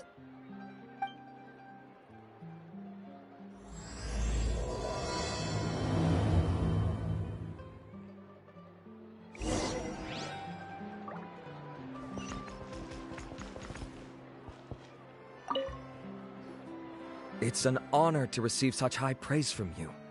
To be honest, I was also hoping you might be able to point out some flaws in the product so I can keep improving it. With most skincare products, the pros and cons only become apparent with long-term use. Yet, this one has instant benefits, improving skin quality without any obvious side effects. It's one of a kind. Don't worry though, I plan to keep using it, and I'll publish regular reviews in Beautés en Fleur. You can read my thoughts there. All you need to do is subscribe. Oh, I was hoping for a more casual conversation, but you are a beauty association leader after all. I understand if you want to keep this professional. Seedream? Oh, excuse us, Miss Beauty Expert. But do you think this product is a good choice for me and him? Wait, are you the renowned traveler? That's right, and by his side, the equally famous Paimon. Well, I don't normally handle customer questions personally, but since it's the traveler asking, allow me to make an exception. Butterfly Dew is made for all skin types, so no matter who you are, you can rest assured that it will be kind to your skin. If anything, it might be marginally more effective on Fontainian's skin, but other than that, it works the same on everyone. Why would it work better on Fontainians? In the interests of protecting my trade secrets, I'm afraid I can't answer that, Miss Paimon. Alright then. How about a friend discount? Save yourself the trouble. I'd be greatly honored to have both of you use my product. Here, take 2 bottles for free. Yay! Paimon's private fund survives!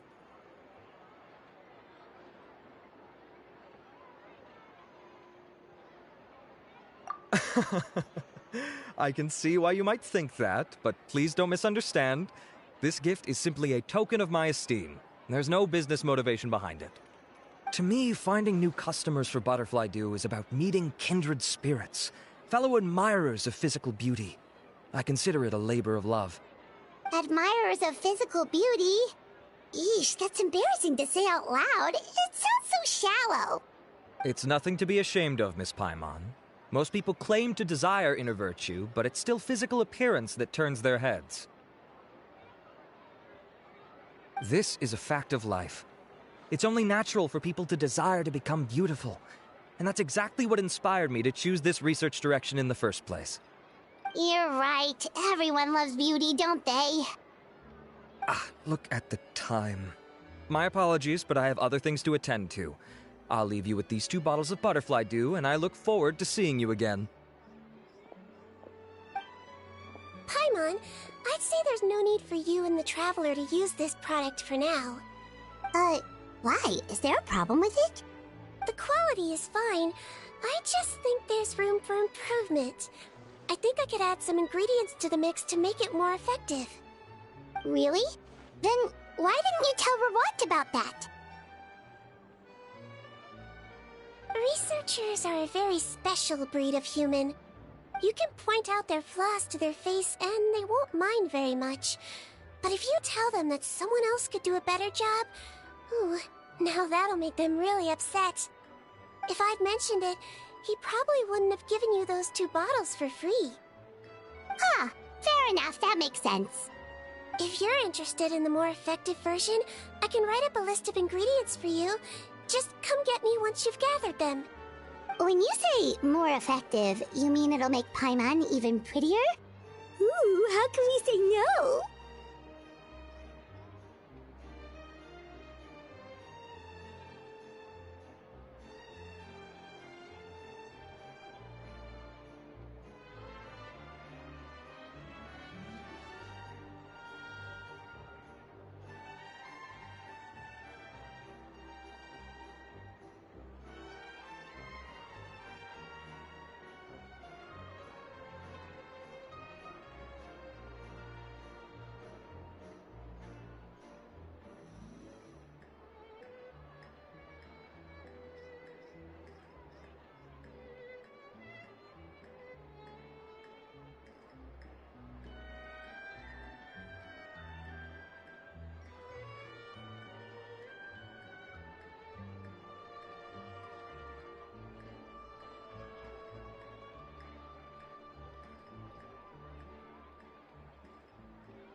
As for me, it's probably time I got back to the Fortress of Maripede.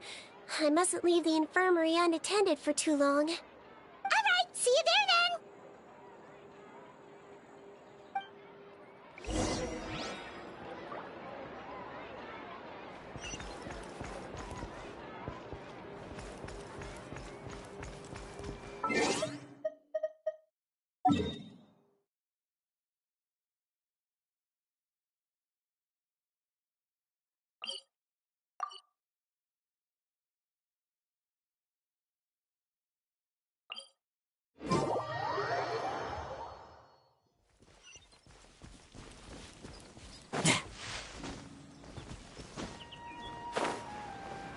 Just up ahead, Traveler. The ingredients for Siege Wing should be nearby.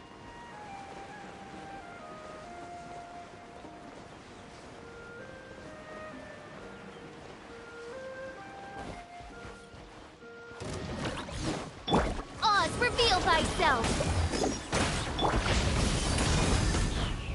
Trim! I won't judge. Struggle all you want.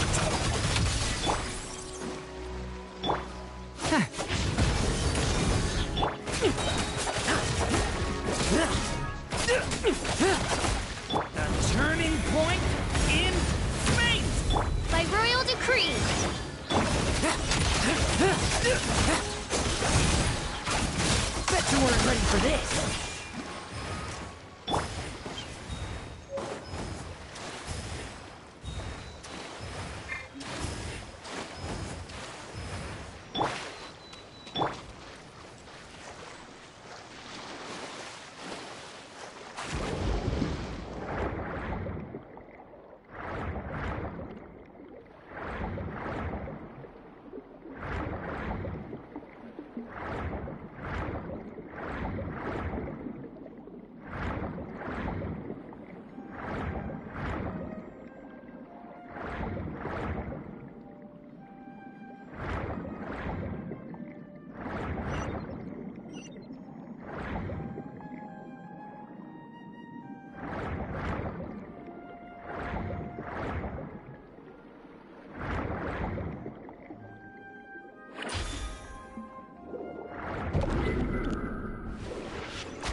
Great! That's everything! Let's head to the Fortress of Mirapede!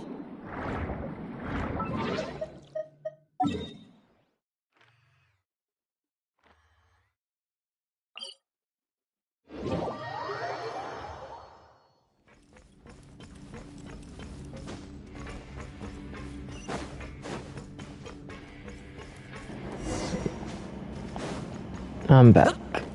Sorry about that.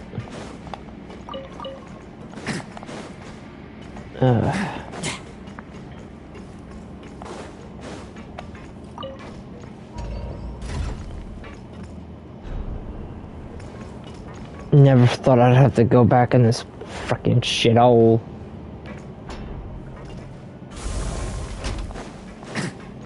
I never thought I'd have to come back to this trusted shithole.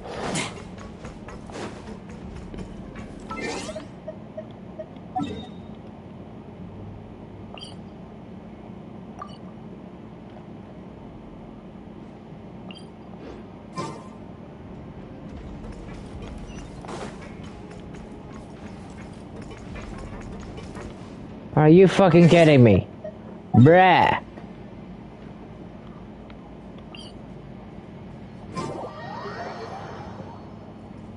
This is driving me nuts. That's why I hate this place. Centipede prison always drives me nuts.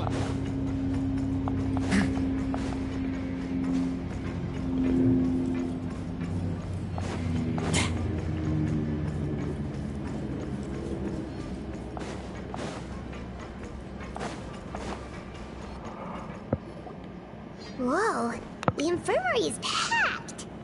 Oh, look at that. Please, you have to believe me. I saw it with my own eyes last night. Another me! He looked exactly like me. Got it, okay. I've written down everything you told me. Now, I have a few tests to run. Take a deep breath, and don't worry, it's nothing to be nervous about. First, which finger am I holding up? Your index finger, but I'm telling you, my mental state is fine. I'm not crazy. Very good. Now, on to the next. Hey there, Your Grace. It's been a while, huh? Ah, it's you two. Indeed it has. I would offer you some tea, but I'm afraid the timing is unfortunate. Duty calls. No worries. Actually, we were looking for Sidrine. Do you, know what all of this is about? This inmate came running to the guards in a panic, claiming to have seen his exact doppelganger. A doppelganger? Doesn't that just mean someone else kinda looks like him? And that's what I thought when the report first reached my desk. But we've inspected our records. No one even vaguely resembles him. Considering how certain he is of what he saw, I can only surmise that he's having some mental issues. So I brought him for a medical evaluation. Alright, very good. Take a sip of water and rest for a bit. Evaluation complete. I couldn't find any symptoms pointing to a physical condition. I see. So do you still believe there's more likely to be an issue with his mind than his body? I have to assume so for now. Psychological issues are more difficult to detect. At this stage, we can at least confirm that he is in command of his cognitive faculties. The rumor mill will go crazy if word of this gets out. Guards, take him to the ward for a period of observation. The Marechaussee Phantom has requested my cooperation on a case, otherwise I'd deal with this myself. Sorry for the trouble, head nurse, but I'll have to leave this to you. No problem, Your Grace. I'll add him to my observation list. By the way, we have a couple of guests here who've made the trip just to see you. I imagine it must be important. You probably won't need to add them to your observation list, though. Oh, Traveler! Paimon, it's you! Hey there, Sidrine! It's actually not that important, but...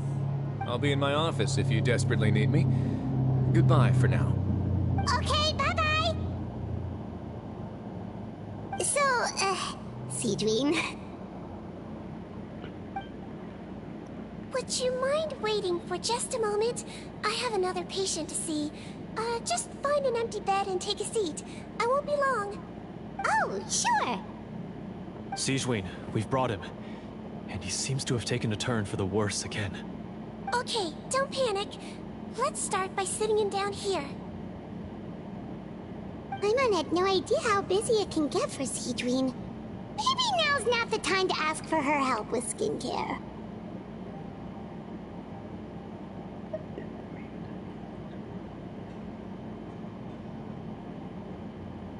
Good point.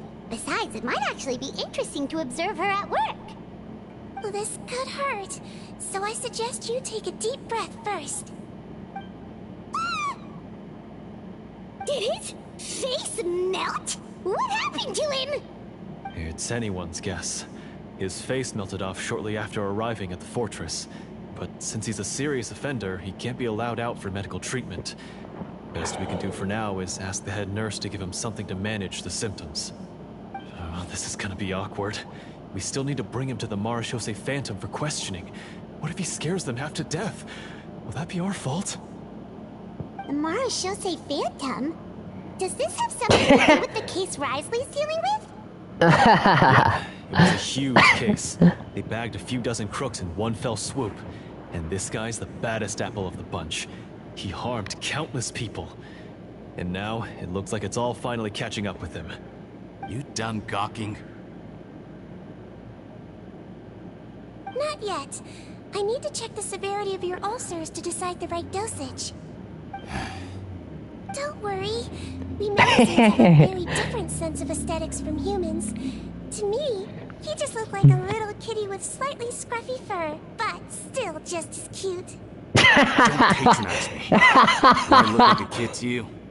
Just give me the meds and let me out of here. I already missed my cell. Hey, lose the attitude. You dare talk back to our head nurse like that again, your days are numbered. Oh, it's fine. Okay, I'm going to apply the medication now. Tell me if it hurts, alright? Look how nice Sidrine's being. And he still talks to her like that? What a nasty piece of work. Can I leave now? Wow, not a peep. What a brave little guy. Thank you, Sidrine. And I apologize for the trouble. That guy had an attitude, though. Traveler? Paimon? Did you bring the ingredients? We did, but we don't want to interfere or anything. You're busy saving lives here. Oh, don't be silly. I agreed to it, didn't I? Just hand me the ingredients, and I'll make some time to whip it into the improved version for you. Take a rest here if you want. Or, if you're not tired, I hear they're holding a new pancreation tournament in the administration area. Or alternatively, is there anything we could help you with, Seedwing? That's right! Let us help you out! It's the least we could do! Good point. Kind-hearted humans start to develop guilt if they accept free help from others. Don't worry. I'll take a look at my schedule. I'm sure I can find something to treat this condition. I gotta warn you, though, it'll be tiring work. So I suggest you take a break first, then come back and see me when you're ready.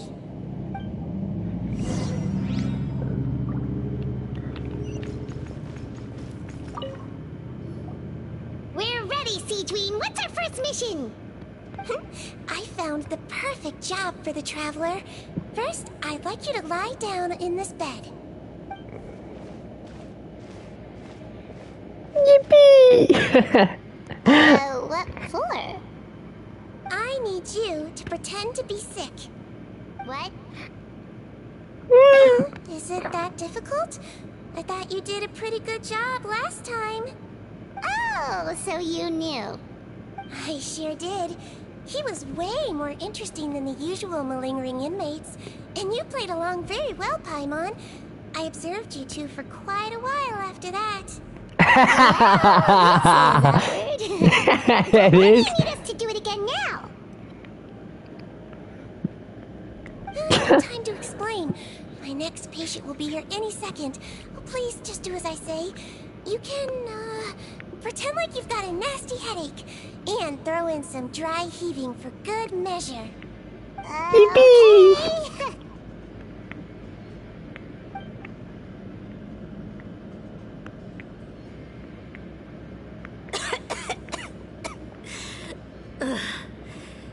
Hey, Doc.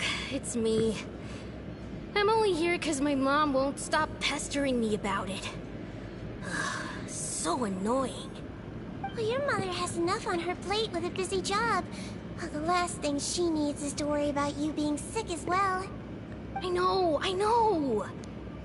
I shouldn't treat the place like a playground. Shouldn't go swimming in the lower levels where we join up with the sea, because it'll give me a cold and distract her from her work. I thought I'd be able to have some fun here at the fortress for a few days, but it's always, don't do this and don't do that. All right, sit yourself down and I'll take your temperature. Your fever still hasn't gone down. Well, here's your medicine. 1 cup for starters, and we'll see if it helps. But Doc, it's so bitter. Do I really have to drink it? I mean, I'll be fine, right? I've got an uncle who caught a cold. His fever went away on its own after a couple days. Can't you just write me a note saying I'm on the mend? I just need something to keep my mom off my case. I sure can. You're a very brave boy, after all. Huh? Brave? What makes you say that? Well, if you want to rely on your own immune system to clear up your fever, then you'll have to tough it out like this guy.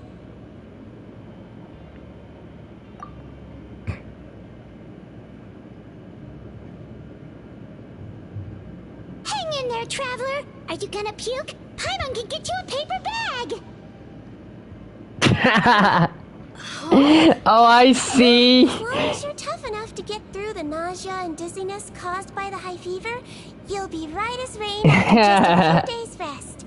And if I'm not tough enough? Hey! Wake up! Wake up! Tell you, Traveler. At least you'll never have to see the doctor again, right? I think maybe I'll take that medicine after all, if that's okay. Oh, of course. Here. he was trying to bribe him to take damn medicine. It's so bitter. Oh.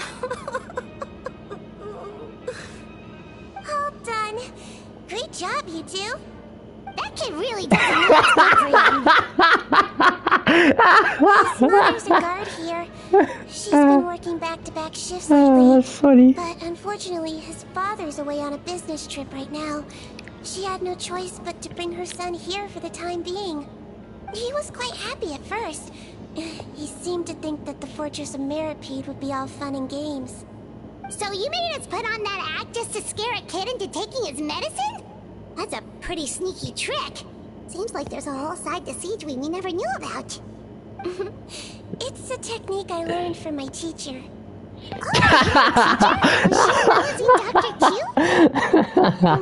That's funny. She passed away a long time ago. Oh, sorry. That's funny. No, it's fine. I really liked my teacher, so it's always nice when I get to talk about her with other people. She was a traveling doctor, and since she didn't have a clinic, she'd go out and visit her patients wherever they were. Dealing with the badly behaved ones was her specialty.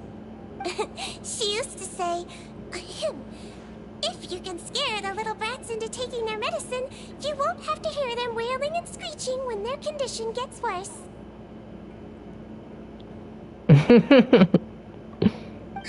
She sounds like a pretty strict teacher.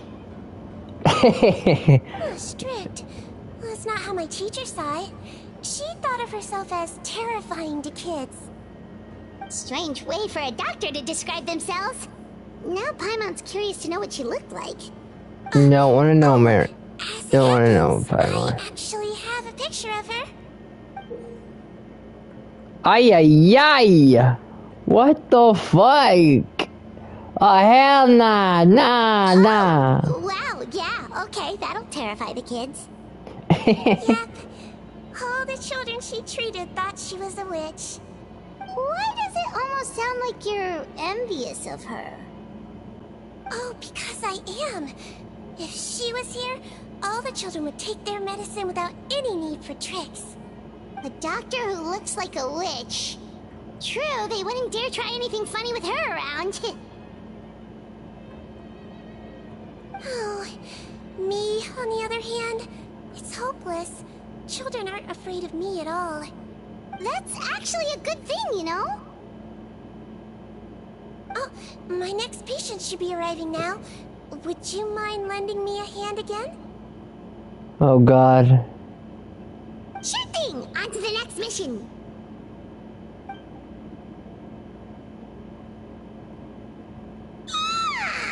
Is it nighttime already? That flew by. You really have a busy job, Siegeween. Well, thanks to you two, it was much easier today. Aww. Should we get some rest? It's getting pretty late. Oh, there is one last thing. I have to keep it confidential, so I usually leave it till after everyone's clocked out. Confidential? Are you sure you can tell us? Well, it's fine. You're not living here anymore, so it's okay if you know. All it is I have to prepare some ingredients to make healthy meals with. Wait, you mean those healthy meals? The ones that magically appear on the third day. My patients refuse to eat any healthy meals I prepare in front of them, so I have to prep the ingredients in secret, then let the chef at the Coupon Cafeteria handle the rest. Considering even the chef's version makes people uneasy, it really makes you wonder what's in it. You want to find out? I can teach you how to make it. That way, if you ever suffer from exhaustion on your future travels, you can prepare a healthy meal for yourself. It's really good for you, you know. Sure? Guess we can help out one more time.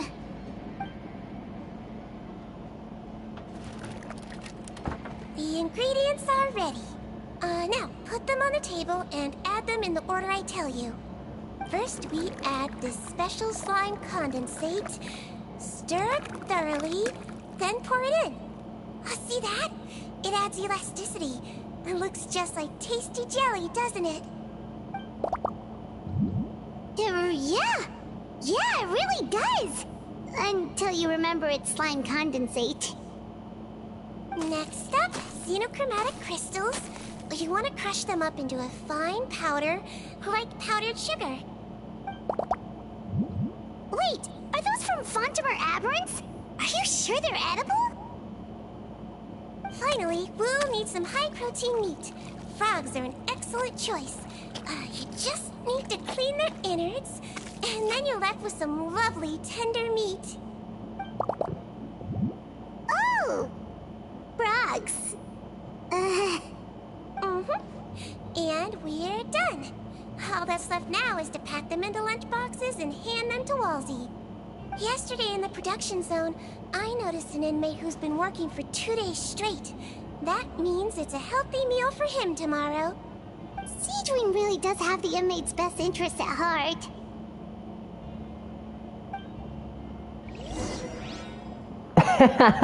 So that's why it was green and shit, bro. That explains why the traveler wasn't eating. Okay, that's why. Now that explains it. Alright, let's take a look.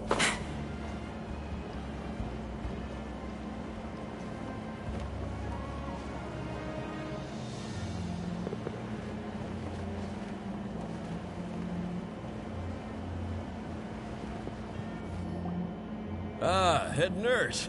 Got some extras for me? Just the one today. The serial number's on the lid. Sounds good. I'll make sure it gets delivered.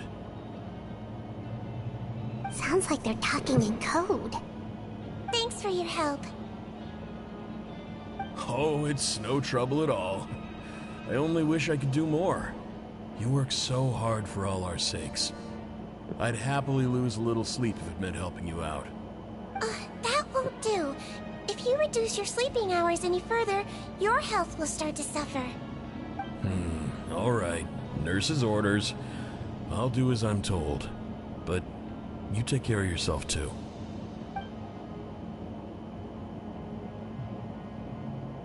Well, I'm done with work for today. Thanks for helping out, you two. Seems like the guards and staff here have a lot of respect for you, Seedream. In just one day of helping you with your work, it feels like we've done a lot for the fortress. Head nurse, please, wait. I'm sorry to disturb you this late at night, but I think you'll agree. This is urgent. Okay, just relax and catch your breath. What's the matter? The guard at the observation ward, Odilon, he told me to pass on a message to you. One of the inmates there, the guy suffering from possible hallucinations, well, he seems to have made a sudden recovery, and now he wants to apply for permission to leave the ward. What? Already? Oh, hell no. You were right to tell me. I'll have to examine him and make sure he's well before we discharge him. Looks like we've got one job as medical assistants left. We'll come with you. I'd be like, oh, hell no. You'd be like, oh, hell no.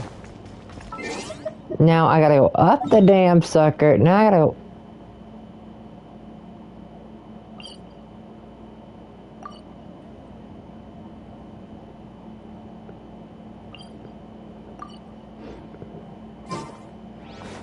Okay, good. I don't have to go anywhere up the damn fucking elevator.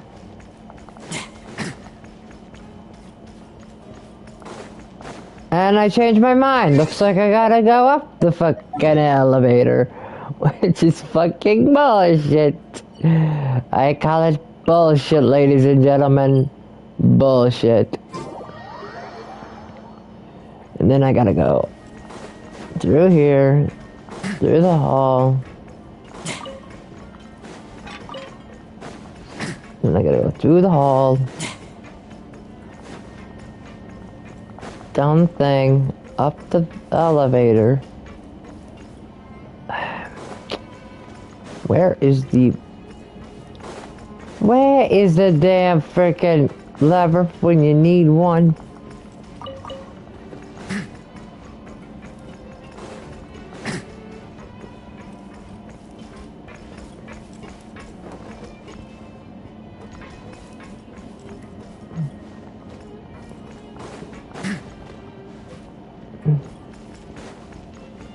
I tell you, there is not a damn...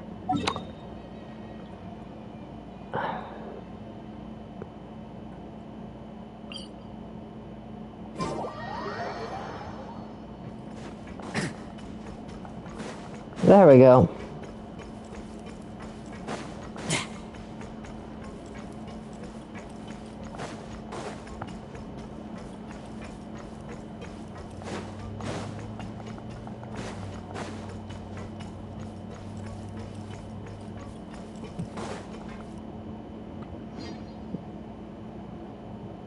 Ah, head nurse, you're finally here. I'm so sorry for all the trouble I've caused you, but I believe I've now made a full recovery. After giving it some thought, I'm sure that I was probably just seeing things. It's stress-related, I imagine. I'd been working long hours, so I definitely wasn't in the best state of mind. I totally understand. Still, I have to give you an examination before I can discharge you, okay? So, take a deep breath and don't be nervous. It'll be the exact same procedure as we did this morning. We can start whenever you're ready. Again, so sorry. I was in such a state this morning, I barely recall anything. Would you mind taking me through it again? Oh, not at all. It's a lot to remember. First up, we have a little cognitive test. Just concentrate and you'll be fine. To start with, which finger am I holding up? Your pinky.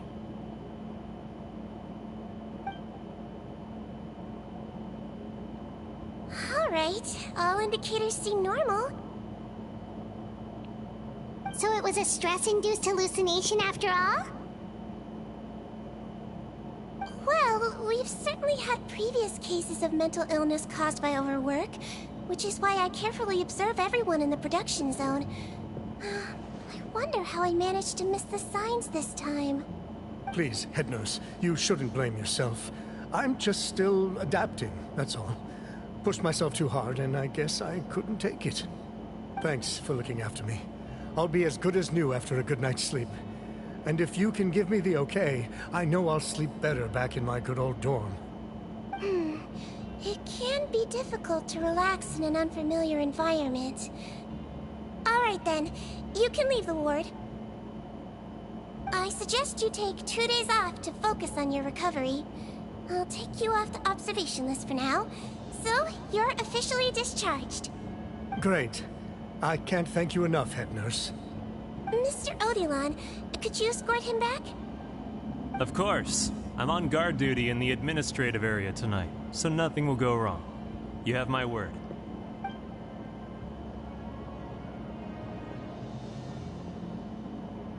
Guess you're finally done for the day now, huh? Yep. But I still haven't gotten around to making that improved lotion for you yet. Oh, no rush!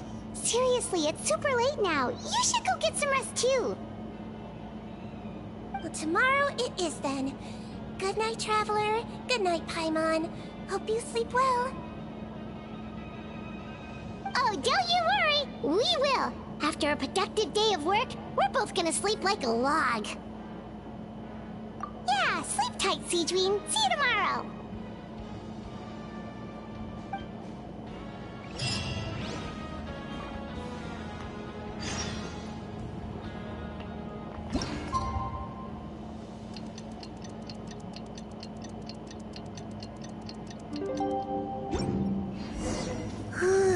Paimon really did sleep like a log. Let's go find Sea Dream.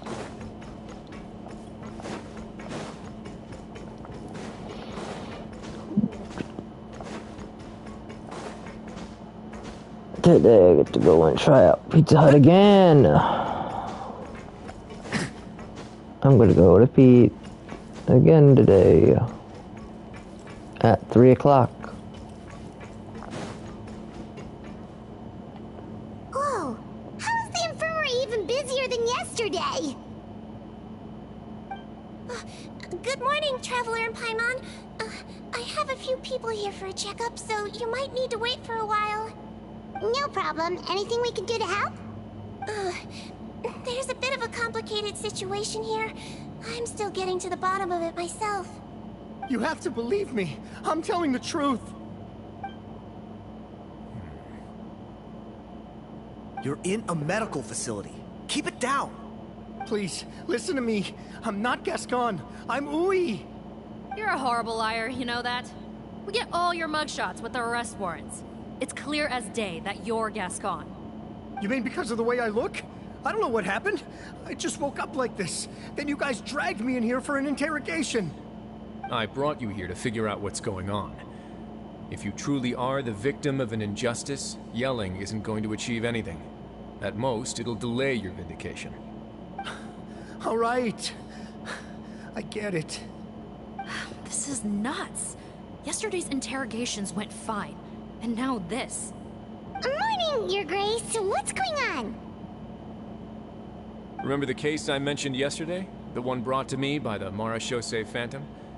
Well, we've been questioning the inmates involved this morning. Every single one of them is claiming mistaken identity. Huh. That's even weirder than what that guy was saying yesterday. The thing is, none of them have been able to provide any evidence whatsoever to support their claims.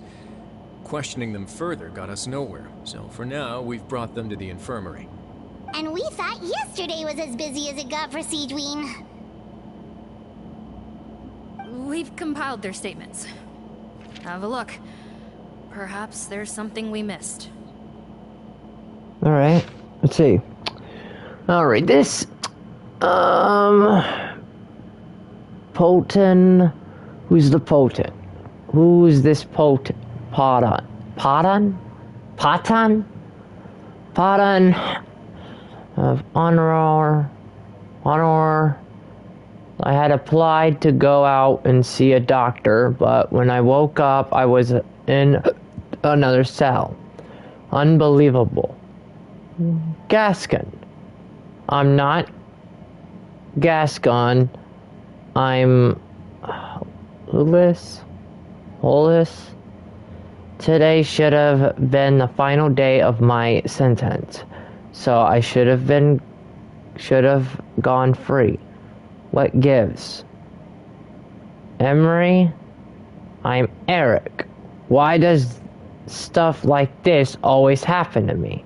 Now there's no way my release papers are getting squared away today. Lazar? My name is... Oh god, this isn't me at all.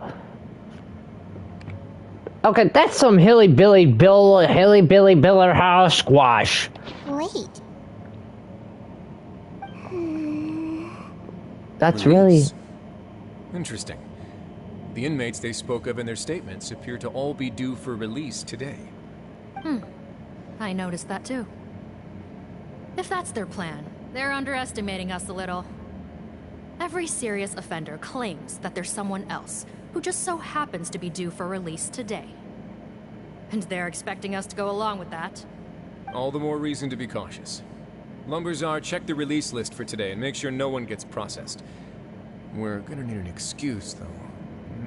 Just say we're out of forms, and that we're furiously printing more as we speak. I'm on it. It's conceivable that our group of serious offenders somehow found a way to switch places with inmates who are about to be released, so they can walk out right under our noses. We did consider that possibility. But I mean, just look at them. They match the warrants, period. How could there have been a switch? Only if they're dead ringers for the inmates due for release, I suppose. I gave you that name list yesterday to assist in your investigation. Did that help? Yes, the inmates' mugshots were attached to the list. The first thing I did was check for lookalikes, and I didn't find any. The only other thing that stands out to me is that their voices sound a little different today. But it's not exactly hard to put on a fake voice. Oh, really? What does our head nurse make of all of this? Give me a moment. I think I have a way to confirm whether there's been a switch. I know, it's not time to change your dressing yet, but please bear with me. Huh? Isn't that the guy from yesterday? This should be Honore. He has very severe facial ulcers, which require an operation in the hospital at the Court of Fontaine. I authorized him to leave the fortress for medical treatment under guarded escort. Yes, like I told you. I'm not Putton. I'm Honore. So there has been a swap. Well, I can see what happened in Potton's case. But how do you explain the other inmates? You're not telling me their souls switched bodies, are you? No, I believe it was their faces that got switched. Oh, the method God. is a bit like replacing a tooth. Take the bad tooth out, put a false one in. And actually, I think I can prove it to you. Traveler, Paimon, do you remember Eric from the other day? Oh, yeah. Sure do. Then you can be my witnesses. To start with, please fetch the inmate who claims to be Eric. Okay. We need to look for...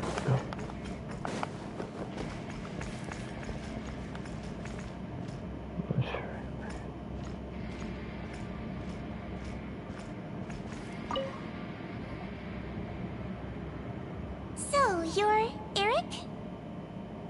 Yes, head nurse. It's me. You do believe me, right? I need to do another examination on you. Same procedure as yesterday. All right. It's the cognition test first, right? So I need to concentrate. Now, try to recall if you can. The last time we did this test, which finger did I hold up? I believe it was your index finger. But that means... There's two Erics. Huh? So basically, last night the Eric who said he saw another him suddenly recovered and applied to leave the observation ward. Siegewing did another test before letting him leave, but that time she held up her pinky finger. So there are two of them. I don't know about any tests last night. There was nothing to do in the observation ward, so I went straight to bed. Then I somehow woke up in a high-security cell. Well, in that case, there is a reasonable explanation for the strange events of the past 2 days. Oh, So, God. What exactly happened? The gang of serious offenders wanted to break out of prison, so they identified a group of scapegoats, namely inmates whose terms were almost up, and planned to switch appearances with them. Last night, when Odilon was on duty, they ambushed him and had one of their groups switch appearances with him using their face-swapping method. That allowed them to avoid scrutiny from the other guards. Then, once all the other inmates were asleep, Odilon spent his night shift carrying out the remainder of their switcheroo plan. However, they made one mistake. Henri changed his appearance to match Eric's earlier than he should have done, and ended up being spotted by the real Eric. Real Eric came to the guards for help, but we didn't know then what we know now. So we put it down to hallucination and sent him to the observation ward. However, since one of the gang members was posing as a guard, they simply changed real Eric's appearance and had their Eric take his place, muddying the waters even further. Right, because I put Eric on the observation list by then, and no inmates on that list can be processed for departure until I've discharged them. Hence why the imposters had to pull that little stunt to get fake Eric off the list. Yeah, it all makes sense now. The Duke cracked the case. Well, I can't fault the reasoning. But I'm afraid that we ruled out the possibility of face switching very early on in this process. Criminals altering their facial appearance to commit crimes is nothing new. In fact, one of the explicit duties of the I like those little guys. Phantom is to identify criminals in disguise. We carefully examined all the suspects, and there is no evidence that any means of disguise were used in this case. Huh. Well then, how do we explain all this? So far, it seems more likely that the gang stole documentation belonging to the inmates due for release, and are using that to commit identity fraud. Actually, there is a potion that can completely change someone's appearance. If they use that, even a Melusine wouldn't be able to detect it. A shape-shifting potion? Oh, that reminds me that... Forgive me, head nurse, but this is the first time I'm hearing about it. If such a potion truly existed, it would jeopardize our entire investigative process at the Marechaussee Phantom. Are you certain of this? If she's talking about the potion that changes people's face in recognition, the same exact shit that she used on herself to turn herself into a human? But... oh god. Yes, I am. But... please, trust me in my professional opinion as an experienced clinician. At the same time, without any solid evidence, it's pure speculation. If we can round up all the inmates suspected of switching places, then have a little talk with both sides, we might just get our answer. Yep, let's do that. okay. Well, it was our negligence that meant we had to come and conduct these post-internment interrogations. And I know it's put you out. We'll do it your way. Your Grace, bad news. I paused the releases like you asked, but we were too late. A bunch of people already got processed 2 hours ago. Oh, I checked fuck. the list. And sure enough, it's all the people who gave statements. 2 hours ago? That's before today's interrogations began. They had this all planned out. Oh, So fuck. there really was a switch after all. They really pulled the wool over our eyes on this one. We should be able to catch up with them if we leave now, right? Not if that potion is real. They can just switch faces again after leaving the fortress. And if the Maréchaussee's Melusines can't even spot them, we wouldn't know where to start searching. Yikes! Good point there. Dead end!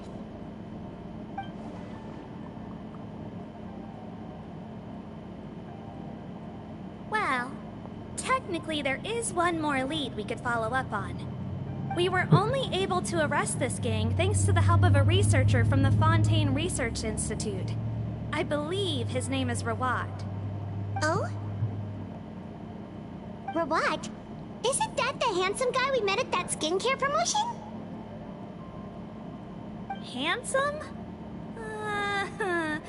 Maybe from a human point of view. I just remember that he specialized in potions. One of the crimes this gang is charged with is the manufacture and sale of illicit drugs. According to Mr. Rawat, they appear to have stolen technology he developed through his research and used it in their operation.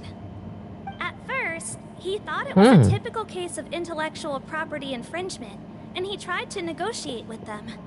But once he discovered their criminal operation, he reported them to the authorities. Thanks to his report, we were able to swoop in and arrest them all in one go. What a hero! Bet that took courage on his part. No doubt. This is worth following up on. As the one who snitched on them, it's highly likely that Rawat will be targeted by the escapees. That aside, since he's negotiated with them in person before, there's a chance he'll have some additional information for us. Understood, Your Grace. My team and I will head to the Fontaine Research Institute right away. In the meantime, please keep an eye on the face switch victims for us. Of course. Miss Morgan, I'd like to come along and help you catch these criminals. Huh? Why's that? Well, I'm the one who discharged the fake Eric last night, so I feel partly responsible. Don't say that, head nurse. Your focus was on the inmate's health, and rightly so. We can't ask you to help with arresting criminals. That's our duty. I also have a more personal reason. Patton is a patient of mine, and if I don't get a new batch of medicine to him in time, his condition will get much worse. Look, head nurse, I completely understand where you're coming from. But arresting criminals is dangerous business. And if anything happened to you, none of us can afford to take on that responsibility. Don't worry, I can defend myself just fine. You say that, but still. If I may, Miss Morgan, Sigewinne is the one who raised the potion hypothesis, and I'm sure she has far more expertise on the topic than your team. My suggestion would be to bring her with you. And if you really are worried for her safety, then... Then you shouldn't have nothing to worry about.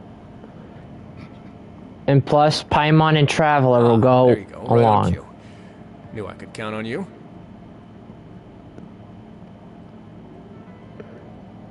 Okay. Well, since this plan has the Duke's blessing, far be it from me to refuse. We should head off immediately. Time is of the essence.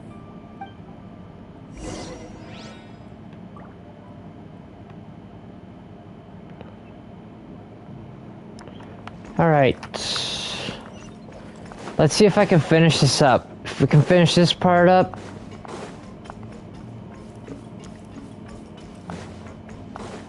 If not, I have to go here soon. So. Finally, out of the damn prison cell.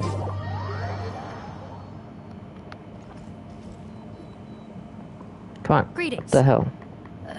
Sorry to impose, but I'm afraid we're here on urgent business. And we're gonna need you to cooperate. The Marsh is a phantom. Let me guess, you're investigating some more legal research? Not this time, no. We're looking for a researcher. Do you know where we might find Mr. Rawat? What? Oh yeah, Mr. Handsome, right? He actually doesn't work on site here very often. There's a handful of researchers in the nearby area who know him pretty well, though. You can see what they know. Just a handful? Paimon figured he'd be the most popular guy around. Well, I guess you could say he's popular, at least on a superficial level. He's blessed with good looks, so he tends to make a good first impression on people. But in all his time here at the Fontaine Research Institute, I don't think he's ever had a single deep conversation about his research with his peers. That's no way to make real friends around here.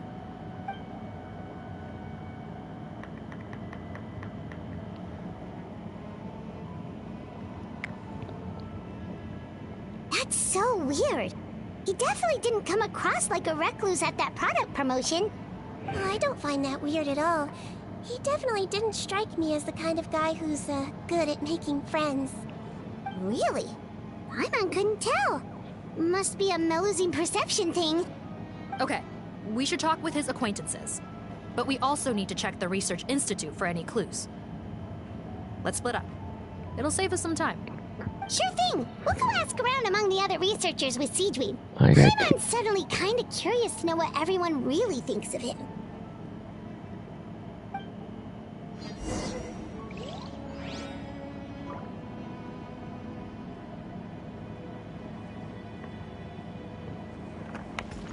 Alright.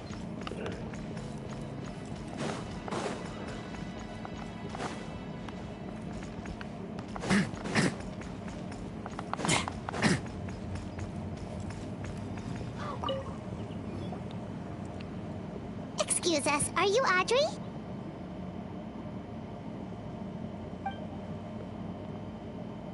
That's me. What is it? Are you close friends with Rawat? We're trying to find out where he is. Close friends? You mean because I told him I had feelings for him once? I doubt I'm the first or last at the Institute to make that mistake. Why would you single me out as a close friend? I should have known, really. Men like him, they just enjoy being surrounded by fawning women. They're not interested in a serious relationship. Okay. We were just kind of wondering if you might know where we can find him. Why would I know where he's at? I barely know him, and he probably doesn't even remember me. Ugh, this is getting annoying. Shall we go ask someone else? Okay, she's got a attitude problem. I think she knows Rawat better than she cares to admit. If we leave now, it might be a wasted opportunity. Maybe, but we're not going to get much out of her while she's in this state, are we? Cause she's got an attitude problem. Symptoms common among people in love, if that's what you mean. But I know a cure. It's a problem. Okay. Curable? Oh, we're still no closer to finding Mr. Rawat. Oh, by this point, he could be in grave danger. Siegeween. Wait, why are looking for him again? Oh, that's right, yeah! The Marechaussee Phantom said that he's been targeted by some pretty bad people. We need to make sure he's safe. What? How has this happened? He seemed fine when I last saw him, and that was only a couple of days ago. Just happened to run into him, of course. Oh, I see. Well, do you have any thoughts on where he might be right now? Okay, but this is purely out of concern for his safety. If he's not at the Institute, he might be at his mother's place. I heard she raised him alone, that they had it pretty tough financially, and these days she's housebound due to illness. He makes regular trips back home to check on her. Oh, okay. Do you know the address? Nope, sorry. I only found out the thing about his mother because it came up in conversation once. I was just trying to find out more about him, you know, so I could get to know him better. When I told him I had a crush on him, I offered to help him take care of his mother. And yeah, maybe that was a stupid idea, but did he really have to yell at me for it?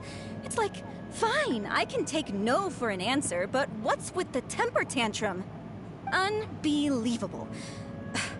These guys only want to show you their charming, well-groomed exterior. They can't stand it when a few home truths shine through. Looks like her love syndrome is flaring up again. We need to find out Mr. Rawat's mother's address. Let's check with the Marechaussee officers when we regroup. Cool, sounds like a plan. We'll wait here a moment. Alright, let's, Oh, shit! Well, I collected something during the right time. Alright, let's see. Hey there, are you in Teep? Okay, after this guy, What do you want? we're gonna stop where we're at. We're here to ask about Rawat. Any idea where he might be? We were told you were pretty close with him. Close? Not sure that's the word I'd use. He wouldn't even let me use his patent. Huh? It's been a good few days since I last saw him. I don't know where he's at. Go ask someone else. Would the patent in question happen to be related to the new skincare product he developed? Yeah, kinda. Butterfly dew, or whatever he calls it. I heard he made a tidy sum off of that one. Okay, now we're getting somewhere. Keep going. Most of the other researchers here focus on mechanics, energy, stuff like that. I get why he wouldn't be interested in having anything to do with them. But I'm studying coatings. There's a huge overlap in our areas of research. Why would he refuse to work with me? I bought his product once, and noticed it contains a unique substance that might have applications in coatings, too. If it worked out, I could probably make as much as he's making. Don't get me wrong. I had no intention of plagiarizing his work. I was hoping to get official permission to use his findings in my own research. Followed the proper procedure. It was all above board. I would have had to pay him a license fee and everything. But despite that, he turned me down not once, not twice, but 3 times. It's like he's vehemently opposed to the idea of anyone else making the kind of money he does. Huh, so is Rawat antisocial, or is this guy just jealous? Both of the above. Well, it doesn't look like we're gonna get any info about Rawat's whereabouts from him. Let's go. Alright then, I'm gonna stop it right now. Wait, 1 second. Mr. Antibes, next time you go shopping, you should buy some Buell fruits. Peel the skin, steep in water, then drink. It'll help calm your mood. Huh? Yeah. Thanks. Alright guys, we're gonna stop right here. Because, yeah, we're gonna stop right here. Because it's better to stop right now. We'll finish this up when we get back later on. Alright. I'll see you guys next time. See you guys later on tonight when I get back home at 10. So, peace.